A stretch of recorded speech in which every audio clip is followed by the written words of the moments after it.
Channel Punjabi ਤੇ global Punjab ਦੇਖ ਰਹੇ ਦਰਸ਼ਕਾਂ ਦਾ ਪ੍ਰੋਗਰਾਮ ਫਰੰਟ ਲਾਈਨ ਵਿੱਚ ਬਹੁਤ-ਬਹੁਤ ਸਵਾਗਤ। ਦੋਸਤੋ ਹਾਜ਼ਰ ਹਾਂ ਅੱਜ ਅਸੀਂ ਪ੍ਰੋਗਰਾਮ ਨੂੰ ਇੱਕ ਨਵੇਂ ਰੂਪ ਦੇ ਵਿੱਚ ਤੁਹਾਡੇ ਸਾਹਮਣੇ ਲੈ ਕੇ ਇਸ ਪ੍ਰੋਗਰਾਮ ਦੇ ਵਿੱਚ ਅੱਜ ਅਸੀਂ ਕੋਵਿਡ-19 ਬਾਰੇ ਗੱਲਬਾਤ ਕਰਨੀ ਆ। ਕੁਝ ਗੱਲਾਂ ਬਾਤਾਂ ਤੁਹਾਡੇ ਨਾਲ ਹੋਰ ਕਰਾਂਗੇ। ਅੱਜ ਖਾਸ ਤੌਰ ਤੇ ਸਾਡੇ ਨਾਲ ਡਾਕਟਰ ਪ੍ਰਗਟ ਸਿੰਘ ਭੁਰਜੀ ਰੋਜ਼ਾਨਾ ਦੀ ਤਰ੍ਹਾਂ ਹਾਜ਼ਰ ਹੋਣਗੇ ਔਰ ਇਹਦੇ ਨਾਲ ਹੀ ਅਸੀਂ ਜਿਹੜੀ ਸੇਂਟ ਮਾਰਟੀਨਸ ਯੂਨੀਵਰਸਿਟੀ ਕੁਰਾਸਾਓ ਉੱਥੋਂ ਕੁਛ ਉਹਨਾਂ ਦੇ ਡਾਕਟਰਸ ਨਾਲ ਕੁਛ ਸਟੂਡੈਂਟਸ ਜਿਹੜੇ ਰੀਸੈਂਟਲੀ ਗ੍ਰੈਜੂਏਟ ਕਰਕੇ ਗਏ ਨੇ ਅਤੇ ਉਹਨਾਂ ਦੇ ਐਗਜ਼ੀਕਿਊਟਿਵ ਡਾਇਰੈਕਟਰ ਲਲਿਤ ਅਰੋੜਾ ਜੀ ਦੇ ਨਾਲ ਅਸੀਂ ਗੱਲਬਾਤ ਕਰਨੀ ਆ। ਉਹ ਸਾਡੇ ਨਾਲ executive dean Lalit Arora ji, doctor Raman Grewal ਜਿਹੜੇ ਰੈਜ਼ੀਡੈਂਟ ਫਿਜ਼ੀਸ਼ੀਅਨ ਨੇ ਉੱਥੋਂ ਦੇ, ਅਤੇ ਅਨਮੋਲ ਰਿਆੜ ਜਿਹੜੇ ਰੀਸੈਂਟ ਗ੍ਰੈਜੂਏਟ ਹੋਏ ਨੇ SMU ਤੋਂ, ਸੇਂਟ ਮਾਰਟੀਨਸ ਯੂਨੀਵਰਸਿਟੀ ਕੁਰਾਸਾਓ। ਉਹਨਾਂ ਬਾਰੇ ਗੱਲਬਾਤ ਕਰਾਂਗੇ। ਉੱਥੇ ਇਸ ਵੇਲੇ ਕੀ ਸਿਚੁਏਸ਼ਨ ਆ, ਕਿਸ ਤਰ੍ਹਾਂ ਉਹ ਕੰਮ ਕਰ ਰਿਹਾ ਕੋਵਿਡ-19 ਦੇ ਸੰਬੰਧ ਦੇ ਵਿੱਚ, ਇਹ ਯੂਨੀਵਰਸਿਟੀ ਕਿੱਥੇ ਆ, ਕੀ ਕਰਦੇ ਨੇ, ਕਿਵੇਂ ਉੱਥੇ ਮੈਡੀਸਨ ਦੀ ਪੜ੍ਹਾਈ ਹੁੰਦੀ ਆ, ਕੈਨੇਡਾ ਦੇ ਲੋਕ ਉੱਥੇ ਕਿਵੇਂ ਐਡਮਿਸ਼ਨ ਲੈ ਸਕਦੇ ਆ। ਇਸ ਵੇਲੇ ਕੋਵਿਡ-19 ਦੇ ਇਸ ਕ੍ਰਾਈਸਿਸ ਵਿੱਚ SMU ਦੇ ਸਟੂਡੈਂਟਸ ਨੇ, ਉੱਥੋਂ ਦੇ ਡਾਕਟਰਸ ਨੇ, ਉੱਥੋਂ ਦੀ ਮੈਨੇਜਮੈਂਟ ਨੇ ਕਿਸ ਤਰ੍ਹਾਂ ਕੰਮ ਕੀਤਾ, ਇਹਦੇ ਬਾਰੇ ਵਿਸਥਾਰ ਦੇ ਵਿੱਚ ਗੱਲਬਾਤ ਕਰਾਂਗੇ। ਅੱਜ ਰੀਸੈਂਟ ਕੀ ਸਾਡੇ ਕੋਲ ਅਪਡੇਟਸ ਨੇ ਕੋਵਿਡ-19 ਬਾਰੇ, ਰੋਜ਼ਾਨਾ ਦੀ ਤਰ੍ਹਾਂ ਡਾਕਟਰ ਪ੍ਰਗਟ ਸਿੰਘ ਭੁਰਜੀ ਸਾਡੇ ਨਾਲ ਹਾਜ਼ਰ ਹੋਣਗੇ, ਸਾਡੇ ਨਾਲ ਗੱਲਬਾਤ ਕਰਨਗੇ, ਸਾਨੂੰ ਅਪਡੇਟ ਦੇਣਗੇ। ਉਹਦੇ ਤੋਂ ਪਹਿਲਾਂ ਦੋਸਤੋ ਇੱਕ ਦੋ ਗੱਲਾਂ ਮੈਂ ਤੁਹਾਡੇ ਨਾਲ ਸਾਂਝੀਆਂ ਕਰਨੀਆਂ ਅੱਜ ਅਸੀਂ ਜਿਹੜੀਆਂ ਰੋਜ਼ਾਨਾ ਕਰਦੇ ਹਾਂ।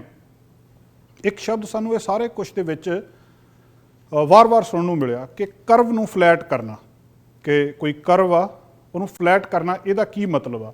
ਔਰ ਮੈਂ ਤੁਹਾਨੂੰ ਅੱਜ 6 ਜਿਹੜੇ ਦੇਸ਼ ਨੇ ਇਹਨਾਂ ਕੰਟਰੀਜ਼ ਦਾ ਡਾਟਾ ਤੁਹਾਡੇ ਨਾਲ ਸਾਂਝਾ ਕਰੂੰਗਾ। ਚੀਨ ਦੇ ਵਿੱਚ ਸ਼ੁਰੂ ਹੋਇਆ, ਇਟਲੀ, ਫਿਰ UK, ਕੈਨੇਡਾ, US ਅਤੇ ਇੰਡੀਆ। ਇਹ 6 ਦੇਸ਼ ਜਿਹੜੇ ਨੇ ਜਿਹੜੇ ਕੰਟਰੀਜ਼ ਨੇ ਇਹ ਵੱਖ-ਵੱਖ ਸਟੇਜਸ ਦੇ ਉੱਤੇ ਖੜ੍ਹੇ ਨੇ। ਚੀਨ ਦੇ ਵਿੱਚ ਕਿੱਦਾਂ ਸ਼ੁਰੂ ਹੋਇਆ, ਉਹਨਾਂ ਨੇ ਕਰਵ ਕਿੱਦਾਂ ਫਲੈਟ ਕੀਤੀ, US ਦੇ ਵਿੱਚ ਇਸ ਵੇਲੇ ਕੀ ਸਿਚੁਏਸ਼ਨ ਆ, ਇੰਡੀਆ ਇਸ ਵੇਲੇ ਕਿੱਥਾ ਖੜਾ, ਅਸੀਂ ਇਸ ਵੇਲੇ ਕੈਨੇਡਾ ਦੇ ਵਿੱਚ ਕਿੱਥੇ ਖੜ੍ਹੇ ਹਾਂ। ਉਹ ਕਰਵ ਕੀ ਹੈ ਜਿਹਨੂੰ ਕਹਿੰਦੇ ਫਲੈਟ ਕਰਨਾ, ਇਹਦਾ ਮਤਲਬ ਕੀ ਆ। ਕਰਵ ਦੋਸਤੋ ਇੱਕ ਗ੍ਰਾਫ ਜਿਹੜਾ ਇਸ ਤਰ੍ਹਾਂ ਬਣਾਇਆ ਜਾਂਦਾ, ਉਹਦੇ ਵਿੱਚੋਂ ਬਿਲਕੁਲ ਇੱਕ ਪਹਾੜੀ ਆ, ਪਹਾੜੀ ਵਾਂਗੂ ਕਿ ਤੁਸੀਂ ਪਹਾੜੀ ਦੇ ਇੱਕ ਸਿਰੇ ਤੋਂ ਚੜ੍ਹ ਰਹੇ ਹੋ ਔਰ ਦੂਜੇ ਪਹਿਲਾਂ ਤੁਸੀਂ ਉਹ ਪਹਾੜੀ ਦੇ ਸਿਖਰ 'ਤੇ ਜਾਣਾ, ਫਿਰ ਉਹਦੇ ਤੋਂ ਥੱਲੇ ਆਉਣਾ। ਗ੍ਰਾਫ ਜੇ ਤੁਸੀਂ ਸਮਝਦੇ ਹੋ ਥੋੜ੍ਹਾ ਬਹੁਤਾ, ਜਾਂ ਪਹਾੜੀ ਦੀ ਸ਼ਕਲ ਦੇ ਵਿੱਚ ਕਿ ਜਦੋਂ ਇਹ ਬਿਮਾਰੀ ਸ਼ੁਰੂ ਹੋ ਰਹੀ ਆ ਅਸੀਂ ਪਹਾੜੀ ਦੇ ਇੱਧਰਲੇ ਪਾਸੇ ਖੜ੍ਹੇ ਹਾਂ, ਇੱਥੋਂ ਤੁਰਨਾ ਸ਼ੁਰੂ ਕਰ ਦਿੱਤਾ, ਪਹਾੜੀ ਦੇ ਉੱਤੇ ਨੂੰ ਜਾਣਾ ਸ਼ੁਰੂ ਕਰ ਦਿੱਤਾ। ਜਦੋਂ ਉਹਦੇ ਸਿਖਰ 'ਤੇ ਚਲੇ ਗਏ, ਉਹ ਉਹਦੀ ਪੀਕ ਮੰਨੀ ਜਾਂਦੀ ਆ, ਉਹਦੇ ਤੋਂ ਬਾਅਦ ਬਿਮਾਰੀ ਨੇ ਘਟਣਾ ਸ਼ੁਰੂ ਕਰ ਦਿੱਤਾ। ਇਸ ਪਹਾੜੀ ਜਾਂ ਇਸ ਗ੍ਰਾਫ ਜਿਹੜੀ ਹੈਗੀ ਆ, ਇਹ ਜਿਹੜੀ ਕਰਵ ਆ, ਇਹਦੇ ਤੋਂ ਅੰਦਾਜ਼ਾ ਲਾ ਸਕਦੇ ਆ ਕਿ ਕੋਈ ਦੇਸ਼ ਇਸ ਵੇਲੇ ਇਹਦੇ ਖਤਰੇ 'ਚ ਕਿੱਥੇ ਖੜਾ। ਸਭ ਤੋਂ ਪਹਿਲਾਂ ਅਸੀਂ ਗੱਲਬਾਤ ਕਰਾਂਗੇ ਚੀਨ ਦੀ। ਚੀਨ ਦੇ ਵਿੱਚ ਤੁਸੀਂ ਇਹ ਜਿਹੜਾ ਇਹ ਕਰਵ ਦੇਖ ਸਕਦੇ ਹੋ, ਇਹ ਗ੍ਰਾਫ ਦੇਖ ਸਕਦੇ ਹੋ ਜਿਹੜਾ ਇਹ ਚੀਨ ਦੇ ਵਿੱਚ ਜੇ ਤੁਸੀਂ ਡਾਟੇ ਨੂੰ ਥੋੜ੍ਹਾ ਜਿਹਾ ਧਿਆਨ ਨਾਲ ਸਮਝੋ ਕਿ ਇਹ ਕਰਵ ਇੱਕਦਮ ਪਹਾੜੀ ਤੋਂ ਉੱਤੇ ਜਾ ਰਹੀ ਆ, ਫਿਰ ਬਿਲਕੁਲ ਥੱਲੇ ਆ ਜਾਂਦੀ ਆ। 23 ਜਨਵਰੀ ਨੂੰ ਚੀਨ ਦੇ ਵਿੱਚ, ਪਹਿਲਾਂ ਮੈਂ ਤੁਹਾਨੂੰ ਇਹ ਦੱਸ ਦੇਣਾ ਕਿ 82,000 ਦੇ ਲਗਭਗ ਕੇਸ ਸੀ, 4600 ਦੇ ਲਗਭਗ ਉੱਥੇ ਮੌਤ ਹੋਈ ਆ। 23 ਜਨਵਰੀ ਨੂੰ ਜਦੋਂ ਉੱਥੇ ਇਹ ਸਾਰਾ ਕੁਝ ਸ਼ੁਰੂ ਹੋਇਆ, ਜੇ ਤੁਸੀਂ ਇੱਧਰਲੇ ਪਾਸੇ ਦੇਖ ਸਕਦੇ ਹੋ ਜਿਹੜਾ ਇੱਧਰਲੇ ਪਾਸੇ ਇਹ ਕਰਵ ਆ, ਜਿੱਥੇ ਮੈਂ ਖੜਾ ਮੇਰੇ ਦੂਜੇ ਪਾਸੇ ਇੱਥੋਂ ਬਿਮਾਰੀ ਸ਼ੁਰੂ ਹੋਈ। 23 ਜਨਵਰੀ ਨੂੰ ਉੱਥੇ 259 ਕੇਸ ਸੀ, 259 ਵੱਧ ਗਏ। 12 ਫਰਵਰੀ ਨੂੰ ਉੱਥੇ 14,000 ਇੱਕ ਦਿਨ ਦੇ ਵਿੱਚ ਕੇਸ ਆਇਆ। ਇਹਦਾ ਅੰਦਾਜ਼ਾ ਕਿ ਅਸੀਂ ਇਸ ਵੇਲੇ ਕਿੱਥੇ ਖੜੇ ਹਾਂ, ਟੋਟਲ ਕੇਸਿਸ ਤੋਂ ਨਹੀਂ ਲੱਗਦਾ। ਇੱਕ ਦਿਨ ਦੇ ਵਿੱਚ ਨਵੇਂ ਕੇਸ ਕਿੰਨੇ ਆ ਰਹੇ ਆ, ਵੀ ਅੱਜ ਅਸੀਂ ਕੈਨੇਡਾ ਦੇ ਵਿੱਚ ਆ, ਰੋਜ਼ ਅਸੀਂ ਦੇਖਦੇ ਅੱਜ ਕਿੰਨੇ ਕੇਸ ਨਵੇਂ ਆਏ। ਜਿੱਦਣ ਉਹ ਨਵੇਂ ਕੇਸ ਆਉਣੇ, ਨਵੇਂ ਮਰੀਜ਼ ਆਉਣੇ ਘਟ ਗਏ, ਉਦੋਂ ਅਸੀਂ ਮੰਨ ਲੈਂਦੇ ਹਾਂ ਕਿ ਇੱਥੇ ਬਿਮਾਰੀ ਜਿਹੜੀ ਆ ਪਿੱਛੇ ਨੂੰ ਤੁਰ ਗਈ ਆ। ਚੀਨ ਦੇ ਵਿੱਚ 23 ਜਨਵਰੀ ਨੂੰ 259 ਕੇਸ ਸੀ, ਮੇਰੇ ਬਿਲਕੁਲ ਦੂਜੇ ਪਾਸੇ ਜਿਹੜੀ ਇਹ ਇੱਕ ਬਣੀ ਹੈ ਗੁੰਬਦ ਜੀ ਇਹਦੇ ਪੈਰਾਂ ਦੇ ਵਿੱਚ, ਉੱਥੋਂ ਤੁਸੀਂ ਦੇਖ ਸਕਦੇ ਹੋ ਕਿ ਉਦੋਂ 259 ਕੇਸ ਸੀ। ਜਿਹੜੀ ਬਿਲਕੁਲ ਇਹਦੀ ਸਿਖਰ ਆ, ਇੱਥੇ 14,108 ਕੇਸ ਉੱਥੇ 12 ਫਰਵਰੀ ਨੂੰ ਆ ਗਿਆ ਸੀ। 23 ਜਨਵਰੀ ਨੂੰ 259, 12 ਫਰਵਰੀ ਨੂੰ 14,000 ਕੇਸ ਸਾਹਮਣੇ ਆ ਗਿਆ। ਔਰ ਇਹ ਤੁਸੀਂ ਸਮਝ ਲਓ ਕਿ ਇਹਦੇ ਤੋਂ ਬਾਅਦ ਅਗਲੇ ਦਿਨ ਹੀ ਉੱਥੇ ਸਿਰਫ 5,000 ਕੇਸ ਰਹਿ ਗਿਆ। ਬਿਲਕੁਲ ਇਹ ਪਹਾੜੀ 'ਤੇ ਚੜ੍ਹਨ ਤੋਂ ਬਾਅਦ ਮਤਲਬ ਉਹ ਸਿਰੇ ਦੇ ਉੱਤੇ ਪਹੁੰਚ ਕੇ 12 ਫਰਵਰੀ ਨੂੰ, 13 ਫਰਵਰੀ ਨੂੰ ਥੱਲੇ ਆ ਗਏ। 8 ਮਾਰਚ ਨੂੰ ਉੱਥੇ ਸਿਰਫ 40 ਕੇਸ ਸੀ ਅਤੇ ਹੁਣ ਉੱਥੇ ਨਾ ਦੇ ਬਰਾਬਰ ਕੇਸ ਨੇ, ਤੁਸੀਂ ਦੇਖ ਸਕਦੇ ਹੋ। ਉਹਦੀ ਪਾਪੂਲੇਸ਼ਨ ਤੁਹਾਨੂੰ ਪਤਾ ਕਿ 139 ਕਰੋੜ 1.39 ਬਿਲੀਅਨ ਪਾਪੂਲੇਸ਼ਨ ਆ। ਇਹ ਚੀਨ ਸੀ। ਚੀਨ ਦੇ ਵਿੱਚ ਕੇਸਿਸ ਸ਼ੁਰੂ ਹੋਏ, ਉੱਤੇ ਗਏ, ਫਿਰ ਥੱਲੇ ਆ ਗਏ। ਅਗਲਾ ਦੋਸਤੋ ਇਟਲੀ। ਇਟਲੀ ਦੇ ਵਿੱਚ ਟੋਟਲ 2,11,000 ਕੇਸ ਸੀ। ਤੁਸੀਂ ਇਹ ਕਰਵ ਦੇਖੋਗੇ ਥੋੜ੍ਹੀ ਜਿਹੀ ਫਲੈਟ ਆ, ਮਤਲਬ ਇੱਕਦਮ ਉੱਤੇ ਜਾ ਕੇ ਥੱਲੇ ਨਹੀਂ ਆਈ। ਇਟਲੀ ਦੇ ਵਿੱਚ 21 ਫਰਵਰੀ ਨੂੰ ਸਿਰਫ 26 ਕੇਸ ਸੀ, ਮੇਰੇ ਬਿਲਕੁਲ ਉਲਟ ਪਾਸੇ ਜਿਹੜੇ ਆ ਉੱਥੇ ਸਿਰਫ 26 ਕੇਸ ਉੱਥੇ ਆਏ ਸੀ 21 ਫਰਵਰੀ ਨੂੰ। ਇੱਕ ਮਹੀਨੇ ਬਾਅਦ 21 ਮਾਰਚ ਨੂੰ ਉੱਥੇ 6000 ਦੇ ਲਗਭਗ ਕੇਸ ਆ ਗਏ। ਇਹ ਜਿਹੜਾ ਮੈਂ ਡਾਟਾ ਦੇ ਰਿਹਾ ਲਗਭਗ ਆ। 21 ਮਾਰਚ ਨੂੰ ਉਹ ਬਿਲਕੁਲ ਆਪਣੇ ਸਿਰੇ ਤੇ ਪਹੁੰਚ ਗਏ, 6000 ਕੇਸ ਉੱਥੇ ਆ ਗਏ। ਫਿਰ ਘਟਣੇ ਸ਼ੁਰੂ ਹੋ ਗਏ, ਜਿੱਦਾਂ ਜਿੱਦਾਂ ਇਹ ਕਰਵ ਇੱਧਰ ਨੂੰ ਆ ਰਹੀ ਆ ਸਾਰੀ ਥੱਲੇ ਨੂੰ ਆ ਰਹੀ ਆ। ਤੇ ਹੁਣ ਉੱਥੇ ਕੱਲ ਪਰਸੋਂ ਜਿਹੜਾ 3 ਮਈ ਨੂੰ 1300 ਕੇਸ ਸਿਰਫ ਸੀਗਾ। 60 ਮਿਲੀਅਨ ਉੱਥੋਂ ਦੀ ਪਾਪੂਲੇਸ਼ਨ ਆ। ਇਹਦਾ ਮਤਲਬ ਚੀਨ ਦੇ ਵਿੱਚ ਬਿਲਕੁਲ ਇੱਕਦਮ ਉੱਤੇ ਨੂੰ ਗਏ, ਫਿਰ ਥੱਲੇ ਨੂੰ ਆਏ। ਇਟਲੀ ਦੇ ਵਿੱਚ ਉੱਪਰ ਗਏ ਪਰ ਥੱਲੇ ਹੌਲੀ ਹੌਲੀ ਆਏ। ਤੀਜਾ ਦੇਸ਼ ਦੋਸਤੋ UK ਆ, 1,90,000 ਦੇ ਕਰੀਬ ਹੈਗੇ ਆ। ਇਹਦੇ ਵਿੱਚ ਵੀ ਲਗਭਗ ਇਟਲੀ ਵਰਗੀ ਹਾਲਤ ਆ, ਤੁਸੀਂ ਦੇਖ ਸਕਦੇ ਹੋ ਕਿ 28,000 ਉੱਥੇ ਮੌਤ ਹੋ ਚੁੱਕੀ ਹੈ, 28,000 ਦੇ ਲਗਭਗ। 10 ਮਾਰਚ ਨੂੰ ਉੱਥੇ ਸਿਰਫ 61 ਕੇਸ ਸੀ, ਸਿਰਫ 61 ਕੇਸ 10 ਮਾਰਚ ਨੂੰ। ਉਹ ਜਿਹੜੀ ਆ ਸਿਖਰ ਆ ਜਿਹੜੀ ਤੁਸੀਂ ਦੇਖ ਰਹੇ ਆ ਬਿਲਕੁਲ ਉੱਪਰ ਨੂੰ ਜਿਹੜੀ ਪੀਕ ਆ, ਇੱਥੇ ਉਹ 10 ਅਪ੍ਰੈਲ ਨੂੰ ਪਹੁੰਚਦੇ ਆ। 10 ਅਪ੍ਰੈਲ ਨੂੰ ਉੱਥੇ 8681 ਨਵੇਂ ਕੇਸ ਸਾਹਮਣੇ ਆਏ ਸੀ। 10 ਮਾਰਚ ਨੂੰ ਸਿਰਫ 61 ਕੇਸ। ਇੱਕ ਮਹੀਨਾ ਬਾਅਦ 10 ਅਪ੍ਰੈਲ ਨੂੰ ਉੱਥੇ 8681 ਨਵੇਂ ਕੇਸ ਸਾਹਮਣੇ ਆਏ ਤੇ 3 ਮਈ ਨੂੰ ਉੱਥੇ ਜਿਹੜੇ ਆ 4300 ਕੇਸ ਸਾਹਮਣੇ ਸੀਗੇ। ਇਹਦਾ ਮਤਲਬ ਪਹਾੜੀ ਤੋਂ ਥੱਲੇ ਉਤਰ ਗਏ ਆ, ਪਰ ਹੌਲੀ ਹੌਲੀ ਉਤਰ ਰਹੇ ਆ। ਬਿਮਾਰੀ ਉੱਥੇ ਦੇ ਉੱਥੇ ਹੀ ਆ, ਘਟ ਰਹੀ ਹੈ। 8600 ਉਹਨਾਂ ਦੀ ਪੀਕ ਸੀ ਇੱਕ ਦਿਨ ਦੇ ਵਿੱਚ, 4300 ਤੇ ਉਹ ਪਹੁੰਚ ਚੁੱਕੇ ਆ। ਔਰ ਤੁਸੀਂ ਜਾਣਦੇ ਆ ਕਿ 66 ਮਿਲੀਅਨ ਉੱਥੋਂ ਦੀ ਕਿਉਂਕਿ ਪਾਪੂਲੇਸ਼ਨ ਨੂੰ ਜਾਣਨਾ ਵੀ ਬਹੁਤ ਜ਼ਰੂਰੀ ਆ ਕਿ ਉੱਥੇ ਦੀ ਅਸਲ ਦੇ ਵਿੱਚ ਗਿਣਤੀ ਕਿੰਨੀ ਸੀ। ਹੁਣ ਦੋਸਤੋ ਅਸੀਂ ਆਉਂਦੇ ਹਾਂ US ਵੱਲ। US ਦੇ ਵਿੱਚ ਕੀ ਸਿਚੁਏਸ਼ਨ ਆ, ਇਹ ਤੁਸੀਂ ਦੇਖੋਗੇ ਇਹ ਸ਼ੇਪ ਬਿਲਕੁਲ ਵੱਖਰੀ ਆ ਜਿਹੜੀ ਚਾਈਨਾ ਤੋਂ ਇਟਲੀ ਤੋਂ। 12 ਲੱਖ ਦੇ ਕਰੀਬ ਉੱਥੇ ਮਰੀਜ਼ ਨੇ, 69,000 ਦੇ ਕਰੀਬ ਮੌਤਾਂ ਹੋ ਚੁੱਕੀਆਂ ਨੇ। ਹੁਣ ਜਦੋਂ ਤੁਸੀਂ ਇਹਨੂੰ ਦੇਖਦੇ ਆ ਜਿਹੜਾ ਮੇਰੇ ਬਿਲਕੁਲ ਉਲਟ ਪਾਸੇ ਆ, 7 ਮਾਰਚ ਨੂੰ 108 ਕੇਸ ਉੱਥੇ ਸਾਹਮਣੇ ਆਏ ਸੀ। 7 ਮਾਰਚ ਨੂੰ 108 ਮਰੀਜ਼ ਇੱਕ ਦਿਨ ਦੇ ਵਿੱਚ ਸਾਹਮਣੇ ਆਏ ਸੀ, ਜਿਹਨੂੰ ਮੰਨਿਆ ਗਿਆ ਸੀ ਬਹੁਤ ਵੱਡੀ ਗਿਣਤੀ ਆ। ਉਹਦੇ ਤੋਂ ਬਾਅਦ ਲਗਭਗ ਮਹੀਨੇ ਬਾਅਦ ਤੁਸੀਂ ਦੇਖਦੇ ਹੋ 5 ਅਪ੍ਰੈਲ ਨੂੰ ਜਿਹੜੀ ਅਸੀਂ ਇਹ ਸਿਖਰ ਇਹਦੀ ਮੰਨ ਲਏ ਆ, 30,000 ਦੇ ਕਰੀਬ ਜਿਹੜੇ ਮਰੀਜ਼ ਸੀਗੇ। ਫਿਰ ਲੱਗਿਆ ਕਿ ਇਹ ਹੁਣ ਸਿਖਰ ਦੇ ਉੱਤੇ ਪਹੁੰਚ ਗਏ ਆ, ਹੁਣ ਇਹ ਘਟਣੇ ਸ਼ੁਰੂ ਹੋ ਜਾਣੇ ਆ, ਬਹੁਤ ਜ਼ਿਆਦਾ ਗਿਣਤੀ ਆ। ਪਰ ਉਹਦੇ ਤੋਂ ਬਾਅਦ ਜਿਹੜੇ 24 ਅਪ੍ਰੈਲ ਨੂੰ ਇਹ 35,000 ਹੋ ਗਏ। 1 ਮਈ ਨੂੰ ਵੀ ਹੁਣ ਸਾਡੇ ਕੋਲ 32,000 ਸੀ। ਸੋ ਇਹ ਹਜੇ ਉਹ ਤੋਂ ਥੱਲੇ ਨੂੰ ਨਹੀਂ ਆ ਰਹੇ। ਲਗਾਤਾਰ ਇਹਦੀ ਗਿਣਤੀ ਜਿਹੜੀ ਆ ਉੱਥੇ ਦੀ ਉੱਥੇ ਟਿਕੀ ਆ। 328 ਮਿਲੀਅਨ ਦੇ ਕਰੀਬ US ਦੀ ਪਾਪੂਲੇਸ਼ਨ ਆ, ਜਿਹਨੂੰ ਦੇਸੀ ਆਪਣੀ ਭਾਸ਼ਾ 'ਚ ਸਮਝਣਾ ਹੋਵੇ ਜਾਂ ਕਰੋੜ ਲੱਖਾਂ ਦੇ ਵਿੱਚ ਸਮਝਣਾ ਹੋਵੇ ਤਾਂ 32 ਕਰੋੜ ਉੱਥੇ ਦੀ ਜਿਹੜੀ ਪਾਪੂਲੇਸ਼ਨ ਹੈਗੀ ਆ। ਜਦੋਂ ਇਹ ਤੁਸੀਂ ਦੇਖ ਸਕਦੇ ਹੋ ਕਿ ਯੂਨਾਈਟਿਡ ਸਟੇਟਸ ਦੇ ਵਿੱਚ ਕਰਵ ਥੱਲੇ ਨਹੀਂ ਜਾ ਰਹੀ ਅਜੇ ਵੀ, ਜਦੋਂ ਕਿ ਰੋਜ਼ ਉੱਥੇ ਹੁਣ ਜਿਹੜਾ ਅੰਦਾਜ਼ਾ ਇਹ ਵੀ ਲਾਇਆ ਜਾ ਰਿਹਾ ਕਿ ਬਹੁਤ ਖਤਰਨਾਕ ਸਿਚੁਏਸ਼ਨ ਆਉਣ ਵਾਲੇ ਸਮੇਂ ਦੇ ਵਿੱਚ ਹੋਣੀ ਹੈ। ਹਾਲਾਂਕਿ ਇੱਕ ਇਹ ਵੀ ਉਹਨਾਂ ਦੀ ਰਿਸਰਚ ਆਈ ਹੈ ਕਿ ਇਸ ਫਾਲ ਤੱਕ, ਮਤਲਬ ਸਿਆਲ ਸ਼ੁਰੂ ਹੋਣ ਤੋਂ ਪਹਿਲਾਂ ਉਹ ਕਹਿੰਦੇ ਅਸੀਂ ਆਪਣੀ ਵੈਕਸੀਨ ਜਿਹੜੀ ਆ ਉਹ ਬਣਾ ਲਵਾਂਗੇ। ਸਟੇਟਸ ਓਪਨ ਹੋਣੀਆਂ ਚਾਹੀਦੀਆਂ ਕਿ ਨਹੀਂ ਓਪਨ ਹੋਣੀਆਂ ਚਾਹੀਦੀਆਂ, ਇਹਦਾ ਵੀ ਰੌਲਾ। ਔਰ ਦੁਨੀਆ ਦੇ ਵਿੱਚ ਸਭ ਤੋਂ ਵੱਧ ਜੇ ਕਿਸੇ ਦੇਸ਼ ਨੂੰ ਪ੍ਰਭਾਵਿਤ ਕੀਤਾ ਉਹ US ਆ, ਔਰ ਨਿਊਯਾਰਕ ਉਹਦੇ ਵਿੱਚੋਂ ਸਭ ਤੋਂ ਵੱਧ ਪ੍ਰਭਾਵਿਤ ਹੋਇਆ। ਕੈਨੇਡਾ ਦੀ ਸਿਚੁਏਸ਼ਨ ਨੂੰ ਦੋਸਤੋ ਜੇਕਰ ਸਮਝਣਾ ਹੋਵੇ ਤਾਂ ਇਸੇ ਗ੍ਰਾਫ ਦੇ ਨਾਲ ਤੁਸੀਂ ਕੈਨੇਡਾ ਦੀ ਸਿਚੁਏਸ਼ਨ ਨੂੰ ਸਮਝ ਸਕਦੇ ਹੋ। ਕੈਨੇਡਾ ਦੇ ਵਿੱਚ ਲਗਭਗ ਜਿਹੜੇ 60,000 ਨੇ। ਹੁਣ ਕੈਨੇਡਾ ਬਿਲਕੁਲ ਥੱਲਿਓਂ ਉੱਪਰ ਨੂੰ ਜਾ ਰਿਹਾ ਅਜੇ, ਇੱਥੇ ਗਿਣਤੀ ਘਟੀ ਨਹੀਂ। ਇਟਲੀ ਦੇ ਵਿੱਚ ਘਟ ਗਈ ਸੀ, ਚੀਨ ਦੇ ਵਿੱਚ ਘਟ ਗਈ ਸੀ, UK ਦੇ ਵਿੱਚ ਘਟਣੀ ਸ਼ੁਰੂ ਹੋ ਗਈ ਸੀ, ਪਰ ਇੱਥੇ ਗਿਣਤੀ ਬਿਲਕੁਲ ਉੱਤੇ ਨੂੰ ਜਾ ਰਹੀ ਹੈ। 60,000 ਦੇ ਕਰੀਬ ਨੇ, 3800 ਮੌਤ ਹੋ ਚੁੱਕੀ ਆ। 1 ਮਾਰਚ ਨੂੰ ਇੱਥੇ ਸਿਰਫ 4 ਕੇਸ ਆਏ ਸੀ, ਵੈਨਕੂਵਰ ਤੋਂ ਸ਼ੁਰੂਆਤ ਹੋਈ ਸੀ। ਉਹਦੇ ਤੋਂ 1 ਮਹੀਨਾ ਬਾਅਦ ਇੱਕ ਦਿਨ ਦੇ ਵਿੱਚ 1278 ਕੇਸ ਸਾਹਮਣੇ ਆਏ ਸੀ 1 ਅਪ੍ਰੈਲ ਨੂੰ। ਉਹਦੇ ਤੋਂ ਮਹੀਨਾ ਬਾਅਦ ਹੁਣ ਜਾਣੀ ਕਿ ਕੱਲ ਪਰਸੋਂ 23 ਮਈ ਨੂੰ 2760 ਕੇਸ ਸੀ। ਸੋ 4 ਕੇਸ 1 ਮਹੀਨੇ ਬਾਅਦ, ਇੱਕ ਦਿਨ ਦੇ ਵਿੱਚ 1200 ਤੋਂ ਜ਼ਿਆਦਾ ਕੇਸ, ਬਿਲਕੁਲ ਉਹਦੇ ਤੋਂ 1 ਮਹੀਨੇ ਬਾਅਦ 2700 ਤੇ ਅਜੇ ਵੀ ਇਹ ਗਿਣਤੀ ਵੱਧ ਰਹੀ ਆ।